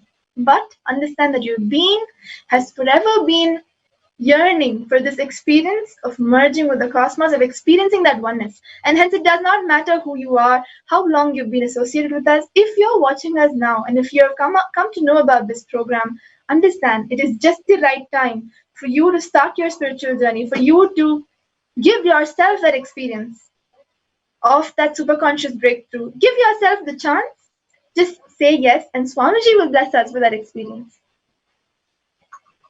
It is not just, understand, it is not just about your spiritual growth, your spiritual experience. When 10,000 of us, Swamiji has said, when 10,000 people sit and manifest the powers of Paramashiva, sit and manifest and radiate the being of Paramashiva, the impact that it creates on the planet is huge. And through that, through each one of us, when Swamiji is manifesting, when Paramashiva is manifesting, that will create an impact, will heal the world from the pandemic, from all the crises that we are facing today. Yes, we can find vaccines, we can find medicines, we can do some charity work, not saying no, but that will not be a permanent solution. So while the world is trying its best to cope up with the solution that it knows, Swamiji is giving us the cosmic solution. The solution where only each one of us standing up for our own conscious breakthrough will really heal the world from the pandemic that we are facing. Let us watch a short video about Paramashivoham Level 2 and deepen our understanding about why exactly you need to attend this program. And making Paramashiva. Till now, I manifested, revealed the signs of state of Paramashiva, space of Paramashiva, powers of Paramashiva. Now, direct process, directly from Paramashiva to manifest the being of Paramashiva, because the world is ready. Akash Bhairava is the God who makes all our beings ready for Paramashiva to manifest. It will be centered on Akash Bhairava and making Paramashiva manifest in all of us. The program will be Guru Dakshina based. It will be dependent on you. You can't put any monetary value for it. If 10,000 of us can sit together and manifest the being of Paramashiva, not only we will heal the coronavirus in the whole world, we will give a super conscious breakthrough to the world. Whatever I was talking after the great past, I am going to make that all into reality. This will be the most life positive happening on planet Earth. All of you, make the decision to attend Paramashivam from simple integrity. My purpose is to make you attend sincerely, that's all.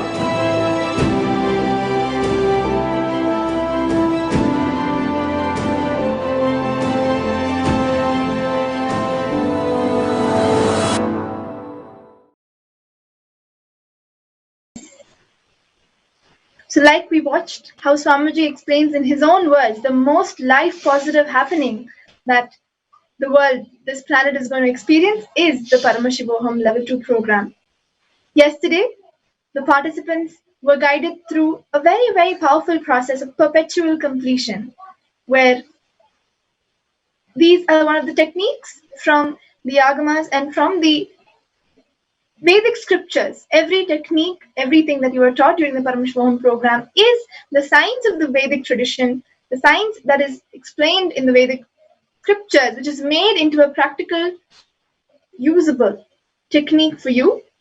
And after all the participants went through the process of perpetual completion, after every process that the participants do, they're all blessed with the Bhava Darshan, the very darshan of Swamiji, in radiating the energy of various divine gods and goddesses. Today, the Bhava Darshan for all the Paramashivoham participants is that of Bhagavan Sundareshwara himself. If you want to follow the latest updates about the darshans, about the various sessions from Swamiji himself, go to Kailasa's HTH, Nithyananda Paramashivam Facebook page, the official page of Swamiji, where Swamiji opens up the wonderful darshan pictures for the world at large to enjoy. So do go there and check out the various updates of the Paramashivoham program. Along with offering the Paramashivoham program to the world, knowing that that is the cosmic solution, that is the ultimate solution, Swamiji also, through the various operations, various activities and services of Sri Kailasa, is reaching out to people to even attend to their basic needs, such as food and various adinams, are extending the services of Annadan, the serving of free food, free meals to all those in need during this time of Corona. So various adinams like the Arunachala Sarvagni Peetham in Tiruvannamalai, the Shyamala Peetham Sarvagni Peetham in Madurai, and various other adinams are reaching out through daily Annadan. The food is cooked by our own sannyasis and volunteers in our adinams, packed and sent out, made available to the people who are not mainly the daily wage laborers, those who are not able to sustain themselves during this time of Corona. Moving on to the other updates, we all know that we are all celebrating the festival of the Chittirai Brahmotsavam famously celebrated in Madurai. So while we celebrate the 6th day today, we would also like to take you through the pictures of the previous days of the celebrations. The Nithyanandeshwara Paramashiva Devalayam is one temple which celebrates all the festivals from various different sampradayas. And as we can see how they perform the Dhwajarohanam in Madurai itself, we also perform the Dhwajarohanam in Nithyanandeshwara Paramashiva Devalayam on the first day of the Brahmotsavam. All the rituals, the alankaram, the everything Swamiji envisions that the Nithyanandeshwara Paramashiva Devalayam and all the temples around the world celebrate these festivals just as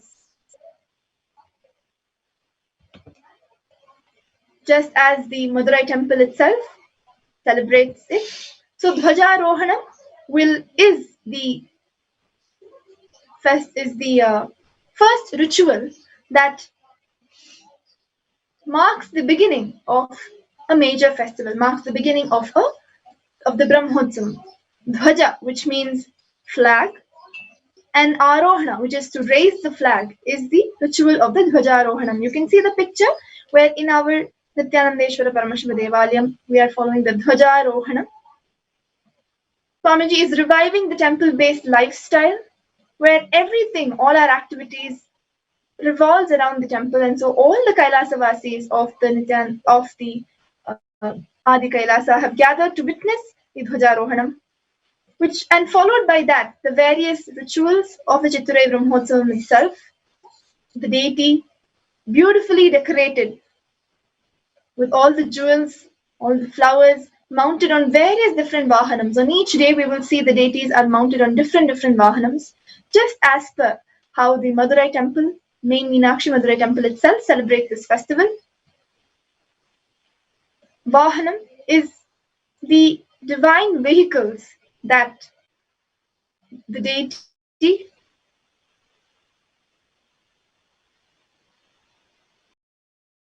an example, what we're seeing now is the Simha Vahanam, the Rajata Simha Vahanam, the silver lion vehicle. We've also seen the Rishabha Vahanam and various different other Vahanams. And it is to celebrate the different Leelas, the different forms each day. And we offer various offerings, archanas, the Naivedyams that are offered to these deities. We must know that Swamiji himself used to be involved and ensure that all these rituals were performed as per the agamas, as per the tradition. Until today, all the rituals have been happening, celebrating the Chittirai Brahmotsavam.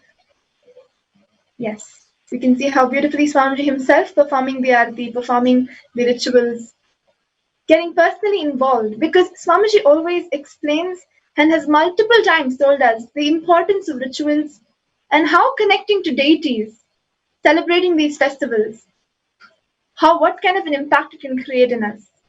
How, of course, at one end, it gives us a deep feeling of bhakti, and also these deities are not just inanimate sculptures. They are energized, they are living independent energies. And all of these deities in Adi Kailash have been directly energized by Swamiji himself. And so each of these deities are alive, accepting our worship and blessing the whole world at these times of need, at these times of crisis, blessing all of us with intense auspiciousness. Another update that we would like to share with all of you is the organic farming that are happening in various adinams around the world. We have a few pictures that we would like to present from the Adi Kailaya Sarvagna Peetham in Bangalore, Biddi. All the sannyasis of the Adinam are spending many hours of the day sowing various crops from the greens to various vegetables and various flowers, from the plowing of the land, from the watering. All the sannyasis are working on land, physically learning the science of agriculture and sowing and growing, cultivating various crops. Swamiji has time and again mentioned the importance, he has stressed and emphasized on the importance of growing our own food. Especially at these times, Swamiji has said that not just corona, not just the deaths from the virus itself, but one of the very major impacts that we will face will be the lack of food, the crisis for food, the economic crisis, and the lack of food. And hence, all these sannyasis are taking the step to start growing their own food. For about more than a year, we have been performing and practicing the organic farming. And now, over the past 2 months, it has really intensified so that we can support ourselves and everybody that we can with the organic produce and ensuring that nobody goes without food due to this coronavirus. We'll be back with a lot more updates in the future segments. Now, let us get back into understanding about the Madurai Adinam, how Swamiji has been reviving the tradition, the lineage, and all the practices, the sampradaya of Shyamala Peetham Sarvagna Peetham, and how Swamiji himself is the incarnation of Devi Meenakshi, carrying the very bio-memory of Devi Meenakshi, and various other insights. Let us take more time while we await the darshan of Bhagwan, while we await to listen to this, to the Nitya Satsang. Let us engage ourselves in deeper truths that Ma Sadashva Priya will be guiding us through. So thank you all for staying tuned. Let us continue to listen and enjoy the great truths and the divine leelas of Swamiji. Yes. As we have understood until now, His Divine Holiness, the Supreme Pontiff, His Divine Holiness Nithyananda Paramashivam, had manifested this aspect of Meenakshi Parashar so strongly, and the sharing of Raja Pandyanatya from Madurai showed us that he impacted the lives of each and every citizen in Madurai so deeply, just as Madurai Meenakshi was so beloved to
Nithyananda, once again completing with all of you for the audio issues on our side.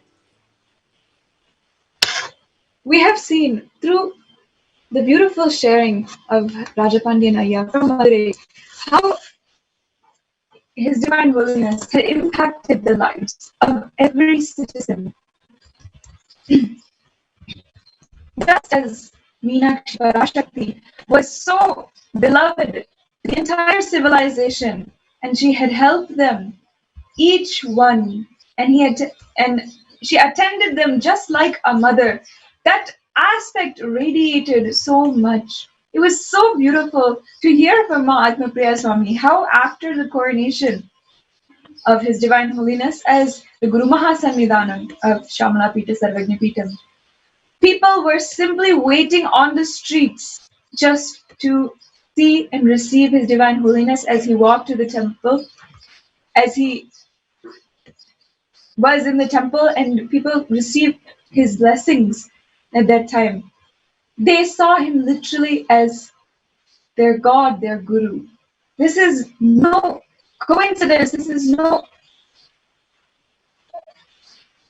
false statement, or and it cannot be superficially stated. This kind of thing cannot be made up.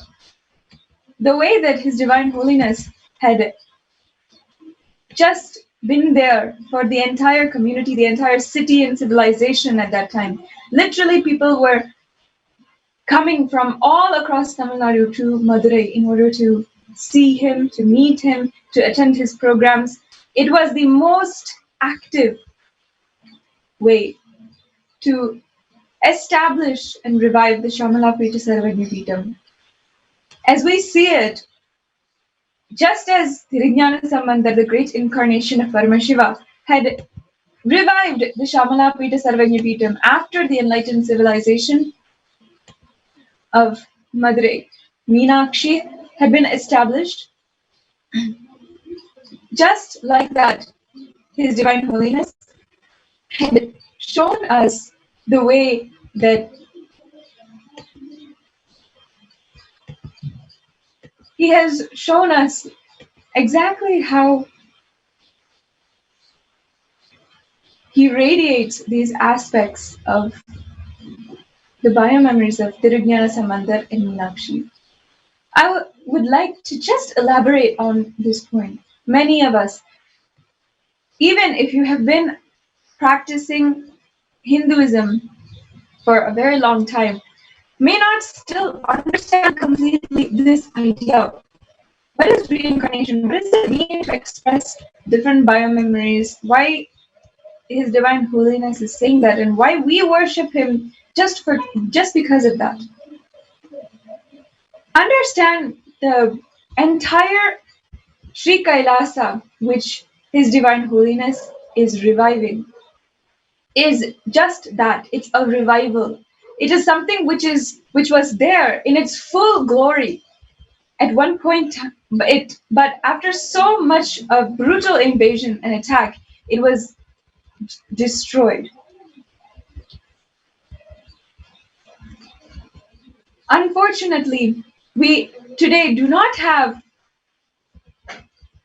so many aspects, so many different things of Hinduism which were so vibrant and alive before. Whether the libraries, the books, the scriptures, and the content, the building blocks of Hinduism, the scriptures and essential content, or even architecture and the different aspects of architecture which is there.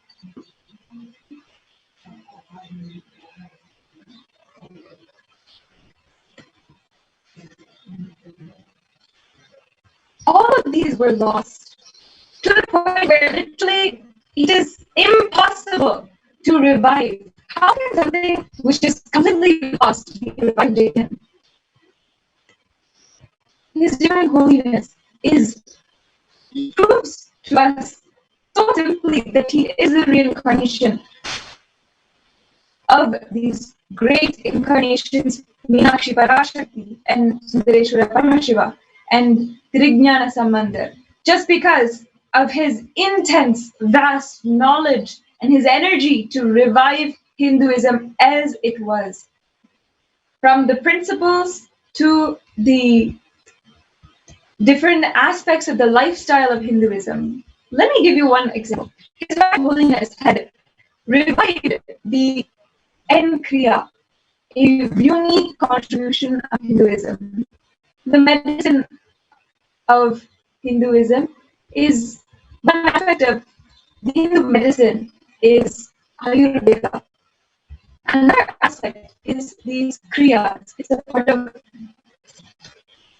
the whole knowledge behind yoga and Ayurveda. All these have very unique techniques to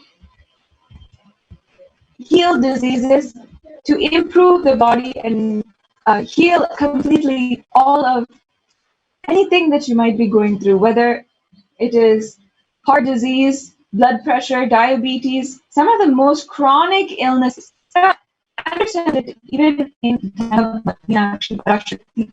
she herself was a doctor. She herself had such supreme knowledge on how to heal and how to implement medicine for so many different types of diseases, ailments that prevailed society at that time.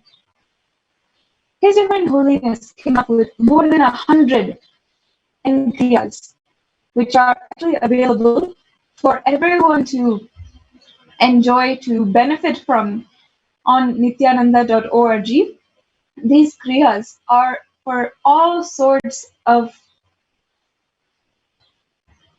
different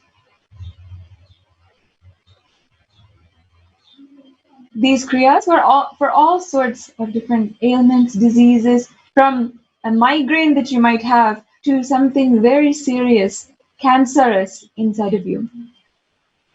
A kriya is a technique, at least 42 minutes, where you go through and you do breathing pranayama. I should not define it as breathing techniques. It is pranayama. It is this, the Sanskrit term for it, and the way that the Hindu rishis and great scientists had defined pranayama is not at all equivalent to what we call as breathing technique.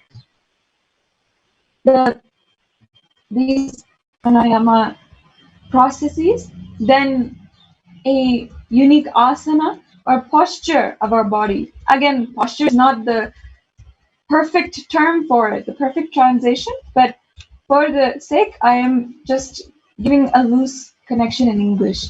The posture or the asana, and also a visualization as well. It includes in these different kriyas. Each kriya was a 42-minute process, step-by-step process, which Divine Holiness himself designed. Understand, it is not a simple thing to just design a kriya which has proven to cure illnesses, cancer, even heart disease, diabetes, chronic arthritis, and so many different diseases. His Divine Holiness crafted uniquely a kriya for each of these diseases. And he said that he had expressed the biomemory of Meenakshi as a doctor, this aspect, this unique, beautiful aspect of Meenakshi as a doctor. And that is only that energy which he expressed is only what he used in order to create these kriyas. Throughout the years 2012, 2013, every day, even I myself was a participant in these processes. His Divine Holiness would lead a kriya every single day, and we would benefit so immensely from this kriya.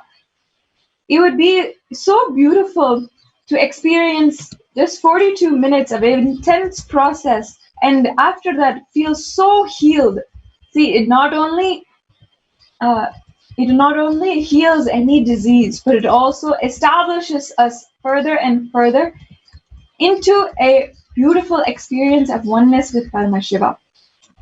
So every day during the satsangs, a live demonstration would go on for the end kriyas, and His Divine Holiness himself would conduct the whole thing. Today, what you go through in the yoga process every morning, the Pratama Vinyasa Krama yoga process, and also any end kriya session you take in Acharya, all of that originated with His Divine Holiness himself, exemplifying how to train in these kriyas. Let's understand from His Divine Holiness himself on how these end kriyas he crafted. He used the biomemory of Meenakshi Parashakti.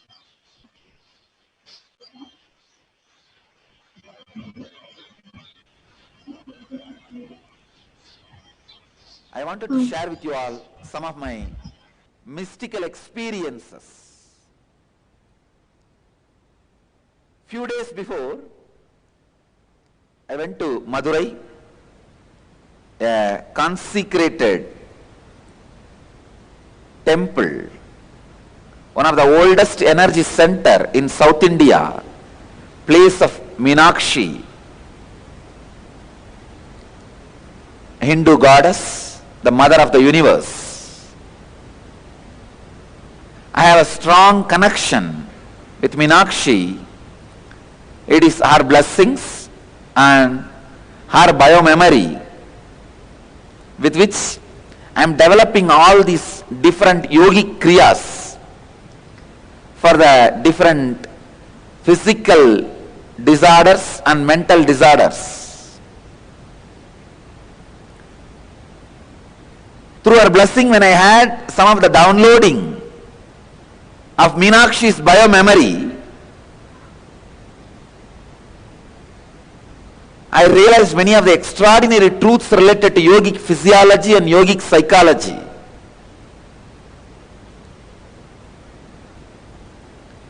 Meenakshi was a greatest queen, ruled India. She was a great enlightened being. And if I have to describe all her other dimensions, she was a great spiritual healer and a Siddha doctor, healing people by giving yoga, kriya and herbals, and a great teacher who was teaching this science to 40 enlightened beings.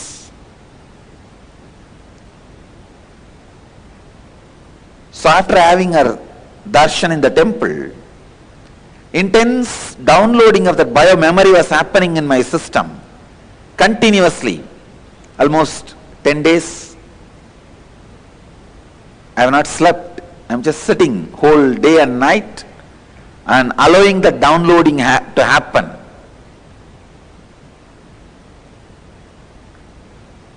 Many of the truths revealed from our biomemory, when I was recording it and expressing it to many of our doctor disciples, they were shocked.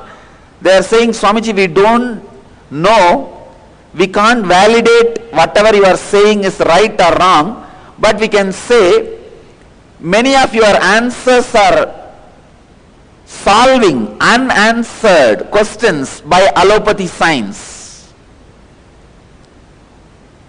One of my doctor disciples was telling, still allopathy is not able to trace the root cause of the Alzheimer's disease. Still we don't know which part of the brain is responsible for the Alzheimer's. I realized from the Meenakshi's biomemory,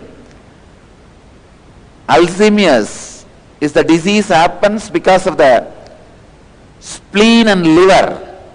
It has nothing to do with the brain. So many extraordinary revelations related to yogic physiology and yogic psychology was continuously happening in me.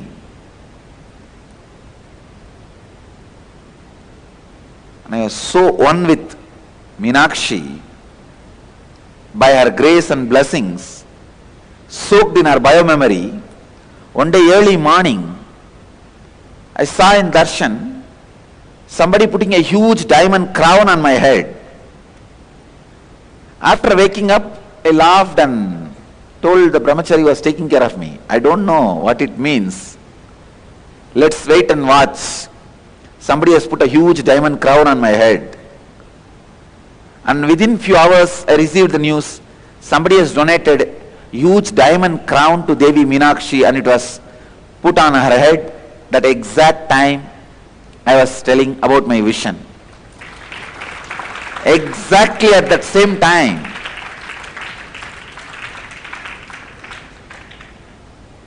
Somebody has gifted diamond crown to the Meenakshi temple and they have put it on the Devi. Of course, then immediately the moment they brought this news, I told my brahmachari, find out who is the person who donated. He is a great devotee. Tell him Devi has accepted his crown. I saw in the vision, Devi has accepted. See, at that moment, I was so intensely feeling connected to Meenakshi, I could just see that crown was put on her body. In that extraordinary Bhava Samadhi, I was feeling very clearly the whole earth is getting consecrated. The possibility is opening.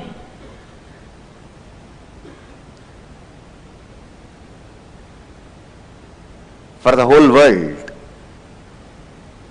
the possibility is opening.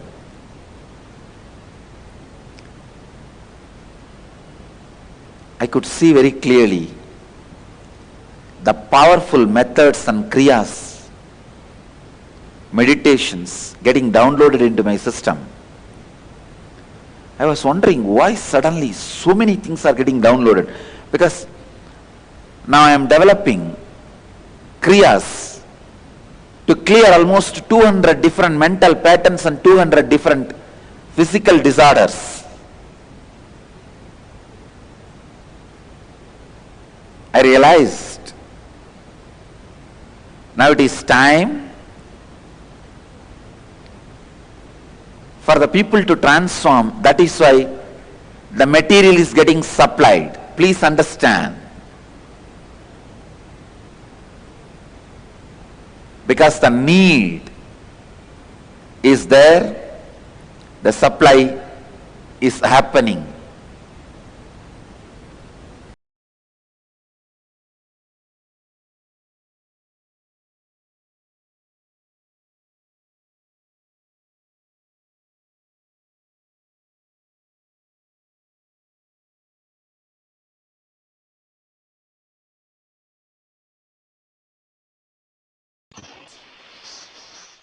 Yes.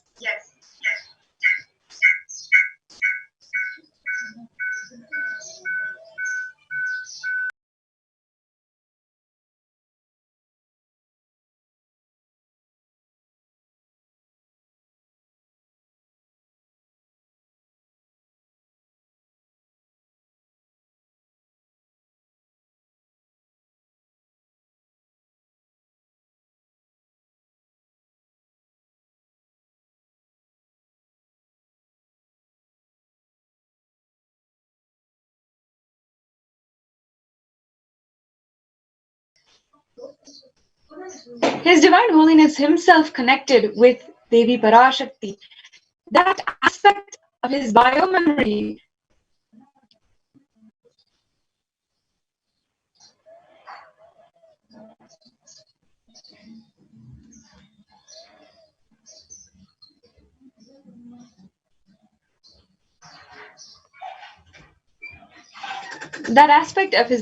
had expressed, and he connected directly with Meenakshi in order to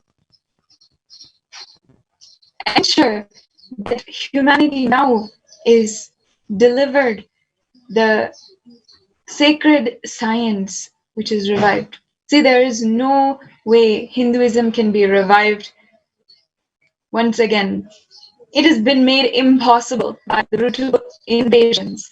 Only an incarnation, somebody who is coming back, Meenakshi herself, can actually revive Hinduism.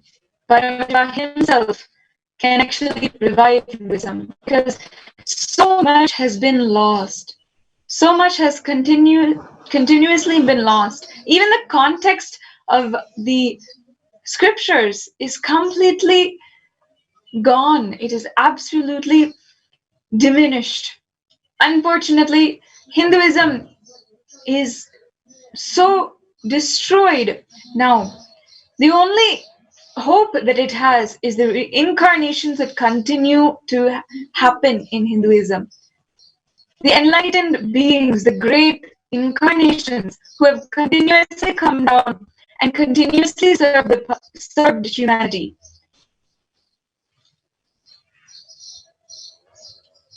In fact, we would now like to have all of the viewers understand a unique aspect, just as His Divine Holiness expressed the biomemory of Meenakshi, he also expressed biomemory of Sundareshwara Paramashiva.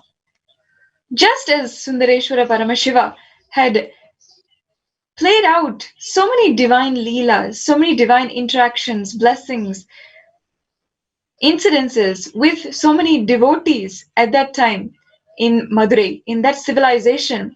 And these 64 leelas were then documented in the Puranas and is continuously remembered by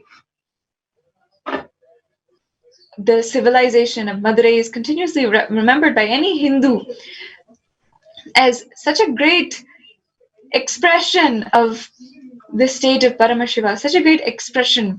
These 64 leelas, just as Sundareshwara Paramashiva had expressed these leelas, Swamiji himself expressed so many different beautiful leelas in when he was with us, when he was physically in Madurai. So let us understand. Ma Jaya will now just speak on a few examples of these leelas which Sundareshwara Paramashiva has had manifested, and now Swamiji himself is manifesting as well.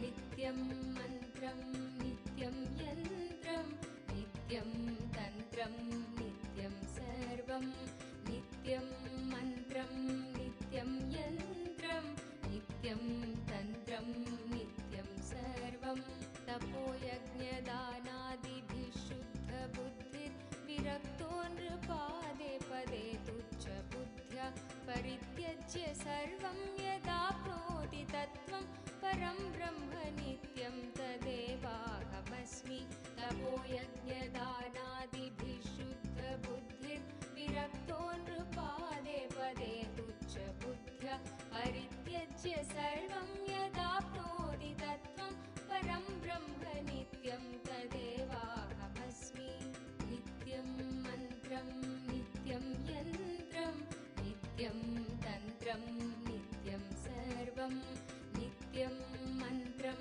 नित्यं यन्त्रं नित्यं तन्त्रं नित्यं सर्वम्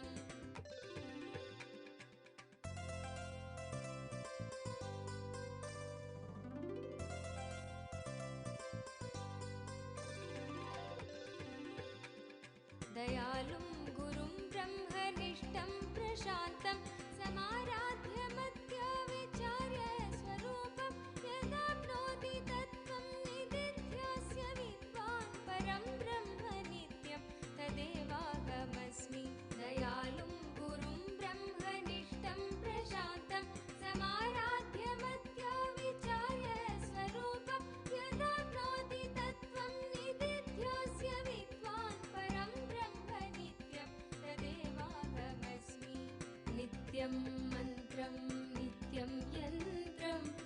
नित्यं तन्त्रं नित्यं सर्वं नित्यं मन्त्रं नित्यं यन्त्रं नित्यं तन्त्रं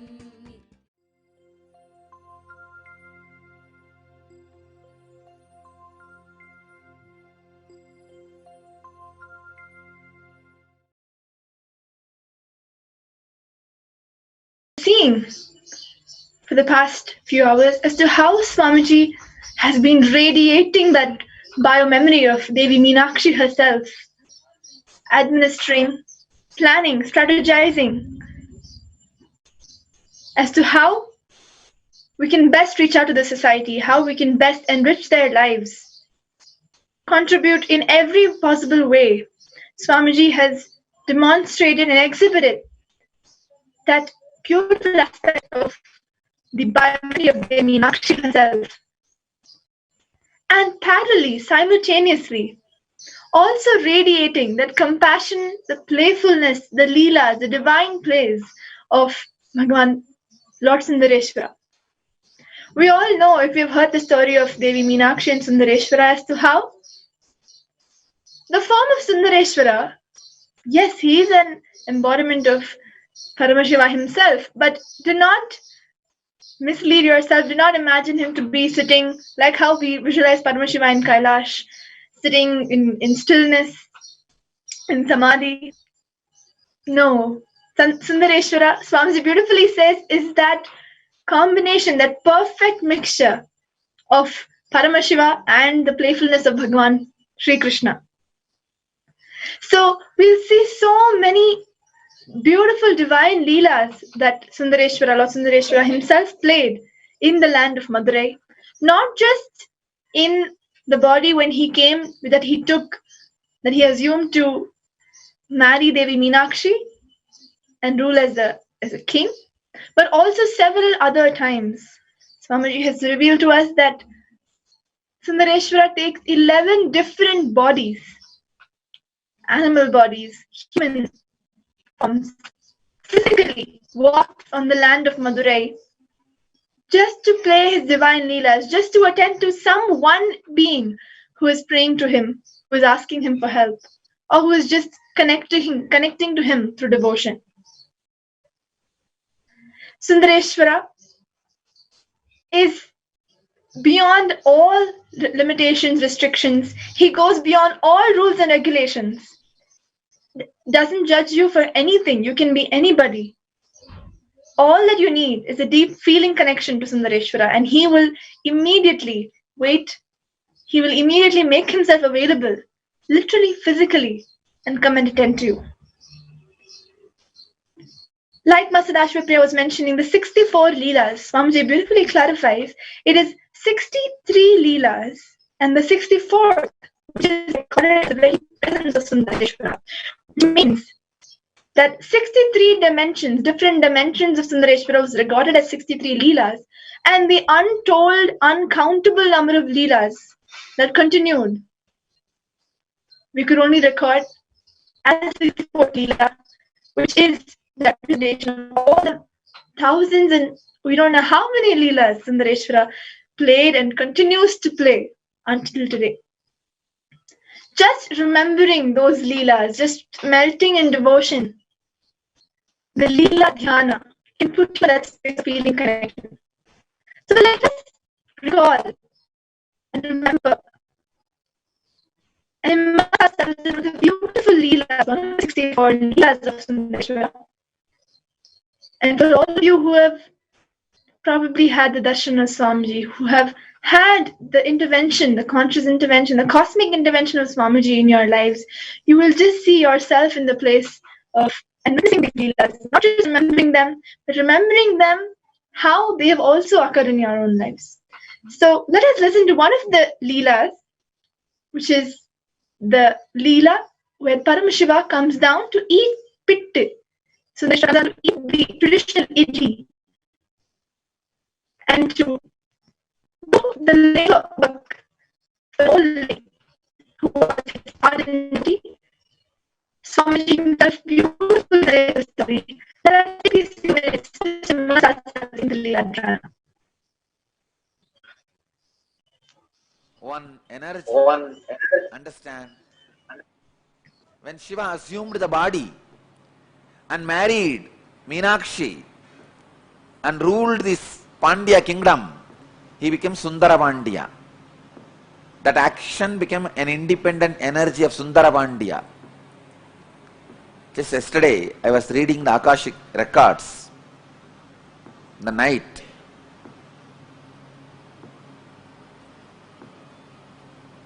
I verified again and again. Earlier when I was seeing, I felt he has taken 3 bodies. Yesterday I saw he has taken more than 11 bodies.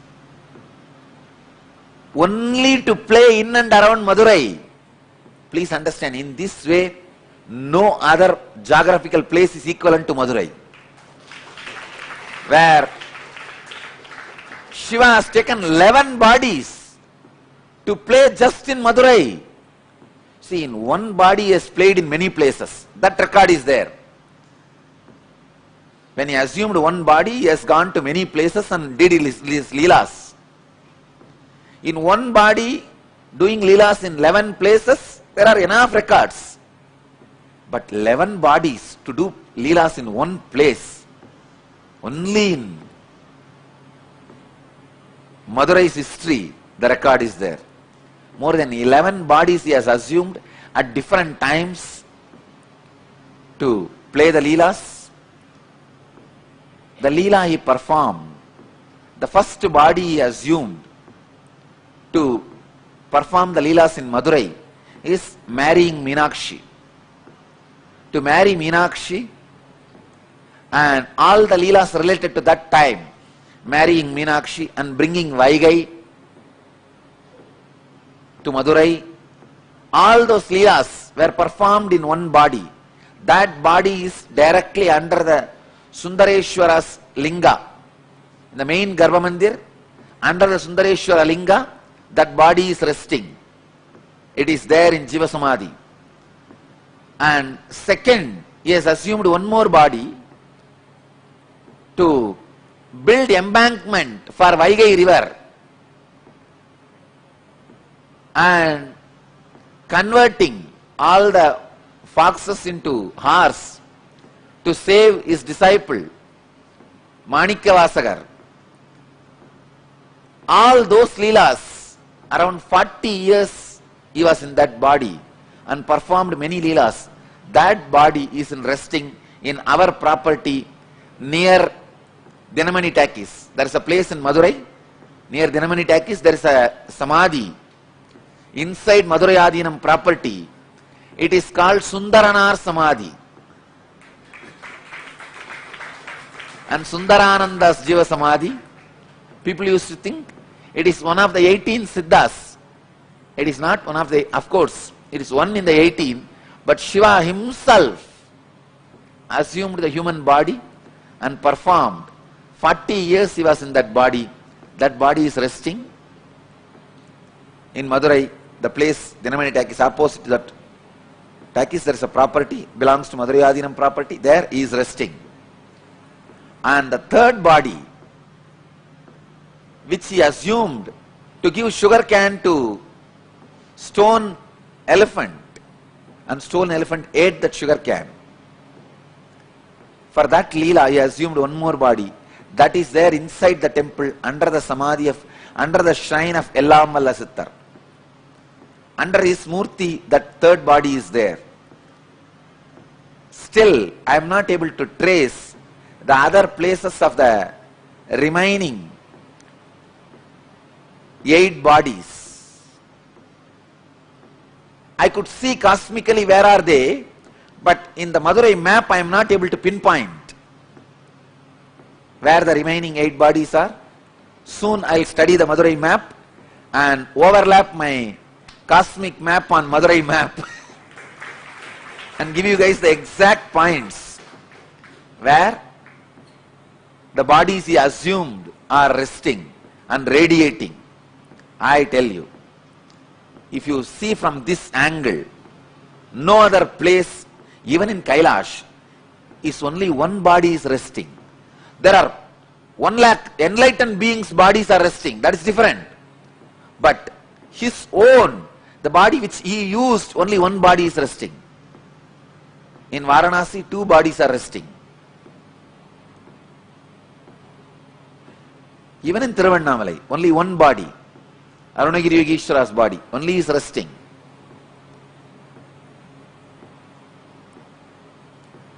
I was shocked when I read yesterday the Akashic records. 11 bodies he has assumed. I tell you, Madurai was his honeymoon place. It was his favorite. Somehow, Madurai people had a very close, hearty connection with Mahadeva.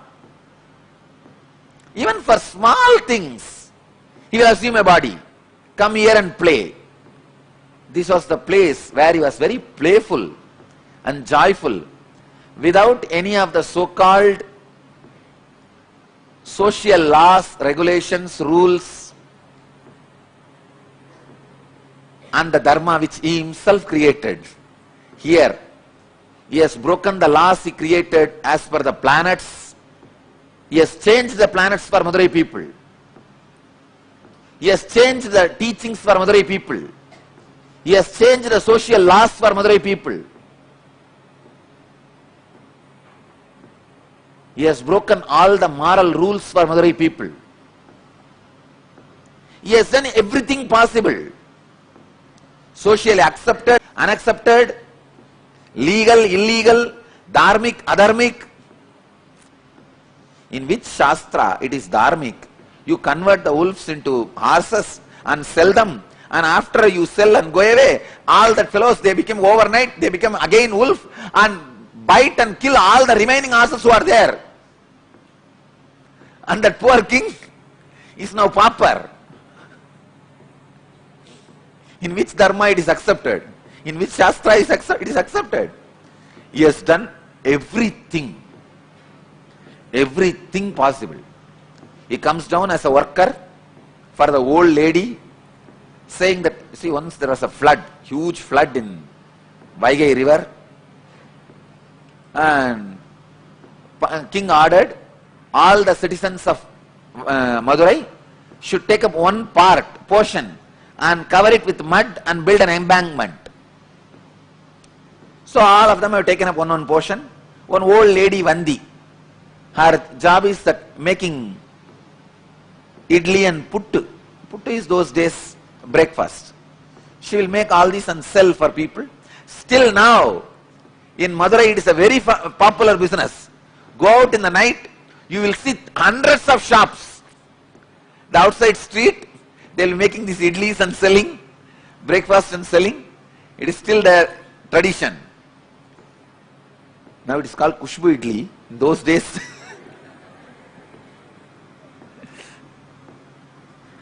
it's a tradition of Vandi. So she used to make this pittu and sell. Those days breakfast. She did not get anybody to cover her portion, and she herself can't do. She is too old. She prays to Sundareshwara. This whole city, still now, any problem, the only person they turn to is Sundareshwara.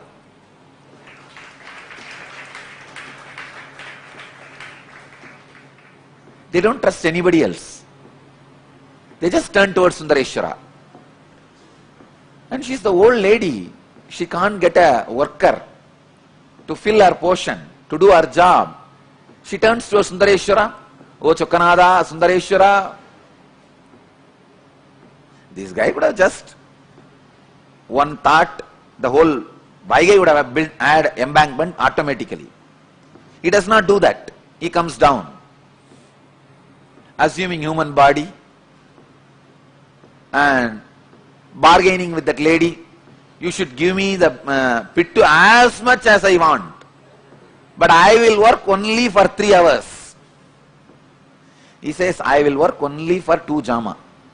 Sorry, 2 muhurta. 1 muhurta is 1.5 hours. I will work only for 2 muhurta, but you should give me as much as I want. This poor lady, she doesn't have anybody else. So she says, all right, go ahead. You can see what is puttu. Come on, show me. This is puttu.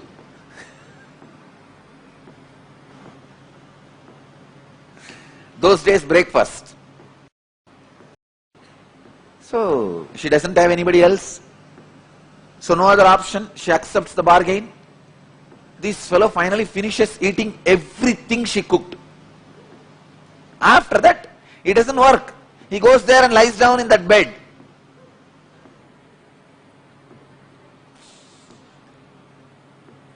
So he goes and lies down in the banks of Vaigai. I also traced the palace he had in Vaigai. Just in between, the mid of the water, he had a palace where he used to drink with that, all the bhutas. He was not a womanizer. He used to drink and gamble. He will have all these bhutas around and they will play the dice. He will gamble with them. Finally, what is there? Finally, he will cheat all of them. And he was not a womanizer, but he was he used to drink and gamble. Anyhow, so he went and lie down in the bank of Vaigai.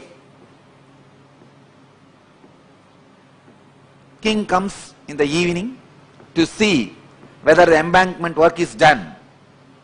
He sees all parts have been covered except his portion, the Vandi's portion. King got very annoyed and asked whose portion it is. They said this is Vandi, old lady's portion. He asked, naturally she won't be able to do. Who is doing for her? They showed this guy has been employed by her, but from morning he is not doing anything, he is just lying there. So king calls him and asks, who are you? This fellow says, who are you to ask me this? King says, I am the king of this Madurai. He says, that is the way so many people were thinking, but actually I am the king. There was a strong argument. Finally, king was very angry and he took his sengol, the golden staff with which he rules the country, and gave a strong blow in the back of Sundareshwara. When that beating fell on Sundareshwara, when that stick fell on the Sundareshwara, at that same moment he showed to the king, he is the antaryami, he is the indweller of every being, cosmos. So the whole world, whole universe, including himself, had that beating. The whole cosmos, including the king, had the mark of that golden staff, scepter, golden scepter's mark, and king was shocked. There he sees Sundareshwara standing with Meenakshi and smiling. King realized who came to play in the form of a worker, and he fell at the feet of Sundareshwara, asked him to apologize. Then Sundareshwara says, just because of Vandi's feeling connection, to please her, to eat her food, to enjoy her puttu, breakfast, I came and I enjoyed. He liberated, he gives enlightenment to Vandi and blesses the king and disappears. Till the end, he has not done his job. He did not do the job of building the embankment to the Vaigai.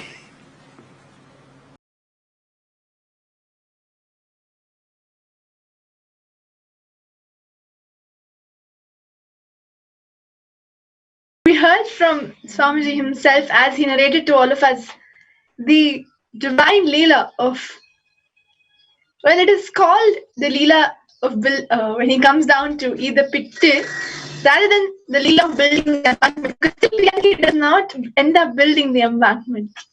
He comes, Swamiji beautifully uses the word to please Vandi, just to eat her pitti. It is out of no best interest, nothing, no judgment at all. Just to enjoy the devotion of his devotees, just to fulfill them, just to give them the experience. And you see, through this one Leela, he not just comes playfulness, saves and comes to help Vandi, but at the same time, ends up giving everybody there, including the king and everybody there, the experience of oneness, and giving them the darshan and teaching them that he is the other yummy, he is the one who is living, radiating to each and everybody.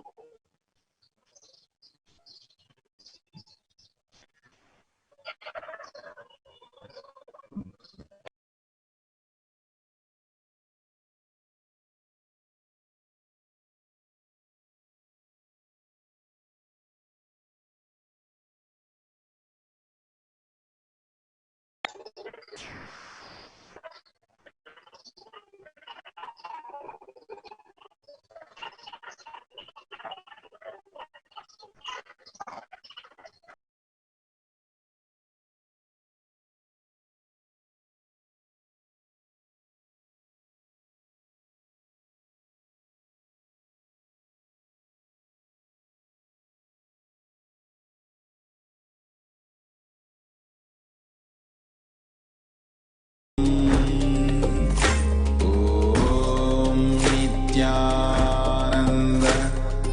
परमशिवोऽहम् ॐ नित्यानन्द परमशिवोऽहम् ॐ नित्यानन्द परमशिवोऽहम् ॐ नित्यानन्द परमशिवोऽहम् ॐ नित्यानन्द परमशिवोऽहम्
Nithyananda, complete. We're sorry about that technical glitch. While we continue, we were listening to the divine Leelas of Lord Sundareshwara, how he comes down just so playfully. And just remembering these divine Leelas puts us into that space of ecstasy. And Swamiji, who has incarnated again as the very embodiment of Devi Meenakshi and Sundareshwara, continues to play numerous Leelas, uncountable Leelas for each and every one of us. And believe me, it does not take anything beyond just your sincere, sweet, innocent feeling connection. We see devotees from the most rural backgrounds, from the most simple backgrounds, young, old. And we also see the most sophisticated, most intellectual, high achievers who follow Swamiji. There is no logic, nothing. Just the very compassion of Swamiji that he radiates for each and every one of us in the way that we can connect to, in the way that we can relate to, blessing us with just what we want. It is just too beautiful an experience to experience that dimension of Swamiji's compassion, where he makes so many miracles happen for us in our lives just because of the feeling connection. If I look back in my life, what have I done? What tapas have I done? What penance or anything have I done to have received such grace and compassion from Swamiji? Whereas he literally like how Sundareshwar comes down for every small little thing. Just me, one amongst thousands and millions. I can tell you how Swamiji has come down for me, has helped me from my studies, from writing my exams, to curing my headache, to giving me clarity about my life and showing me the purpose of my life and giving me that experience and continuing to guide me in my spiritual path.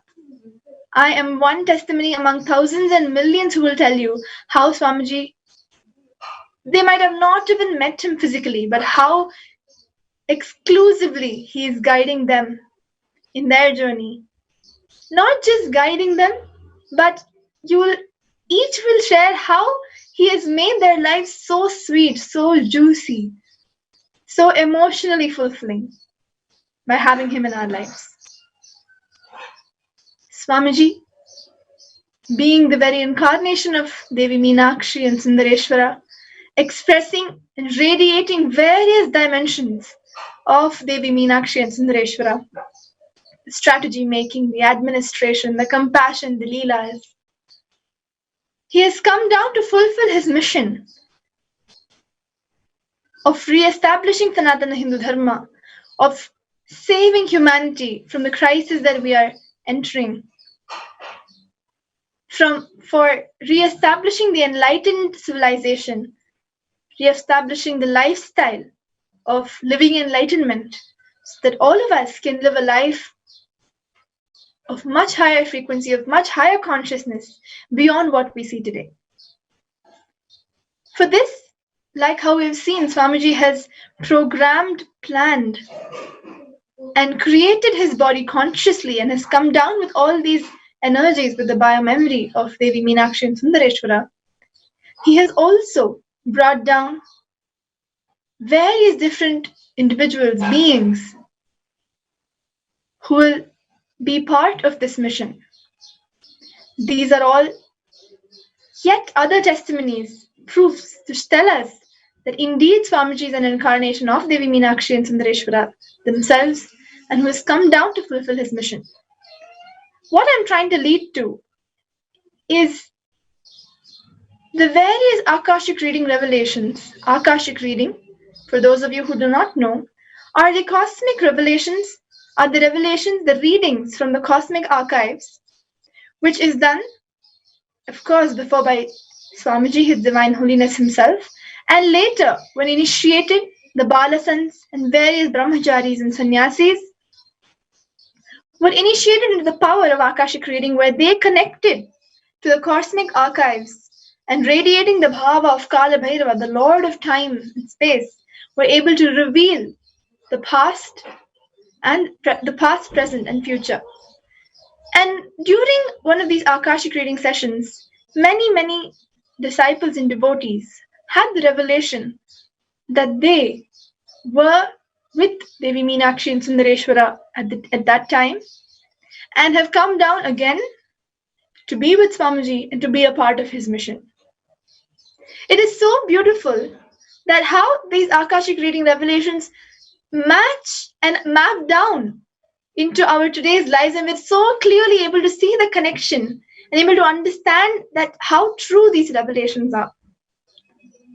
I've heard from multiple people, but of course I can share my humble experience of having the Akashic reading revelation, just as one example for all of you. So when I had my Akashic reading revelation, when Kala Bhairava through one of the Balasans revealed my past life, it is said that I was living and serving Devi Meenakshi, one of her sakhis who was taking care of her and spending time learning from her, just like her sakhis. And we used to help her, and we used to also adorn her, dress her up for various occasions. And naturally, when it was the most grand, most auspicious occasion of the divine wedding of Meenakshi and Sundareshwara, I had the blessing of dressing up and adorning Devi Meenakshi. And so after we had dressed her up, when Devi Meenakshi walked into and entered the sabha where she was going to be wedded to Sundareshwara, of course we know it is the marriage of divine celestial beings, divine beings, and naturally all the other divine beings like Brahma, Saraswati, Mahavishnu, Narada, everybody was present in that time, in that space to witness the wedding. And when Mahavishnu set eyes on Devi Meenakshi, he was so happy. He was so happy with how beautiful Meenakshi was looking. And with that, because of that, he blessed the sakhis who had dressed her up, one of them who was me. He blessed us that we will be from then on born in the Vamsha of Mahavishnu, born in his Vamsha, in his lineage, enjoying all the best things, all the best aspects of his Vamsha. And when we meet Paramashiva again in form, and then we will convert back to Shaivism. So when I look back in my life, I am born into a very, very staunch, very, very orthodox Vaishnavite family, Iyengar family. And from the beginning have been enjoying and experiencing the various beautiful aspects of the Vaishnavite tradition, whether it's the rituals, the grand food, the lifestyle, everything of the Vaishnavite tradition. And at the young age of 8, when I met Swamiji, very, very naturally, I was able to connect to Shiva and convert into Shaivism. I can tell there are so many thousands of us with such experiences. It is now time for you to create your own experience of connecting to Paramashiva, connecting to Swamiji, and creating your own beautiful memories and experiences with him.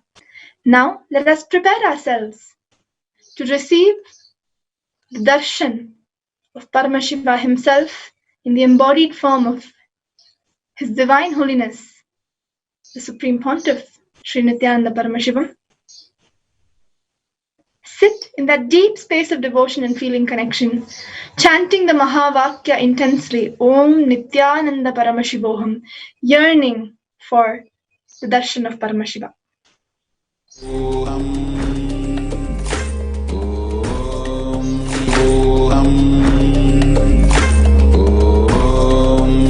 Nithyananda Paramashivoham. Om Nithyananda Paramashivoham. Om Nithyananda Paramashivoham. Om Nithyananda Paramashivoham. Om Nithyananda Paramashivoham. Om Nithyananda Paramashivoham. Om Nithyananda Paramashivoham. Om Nithyananda Paramashivoham. Om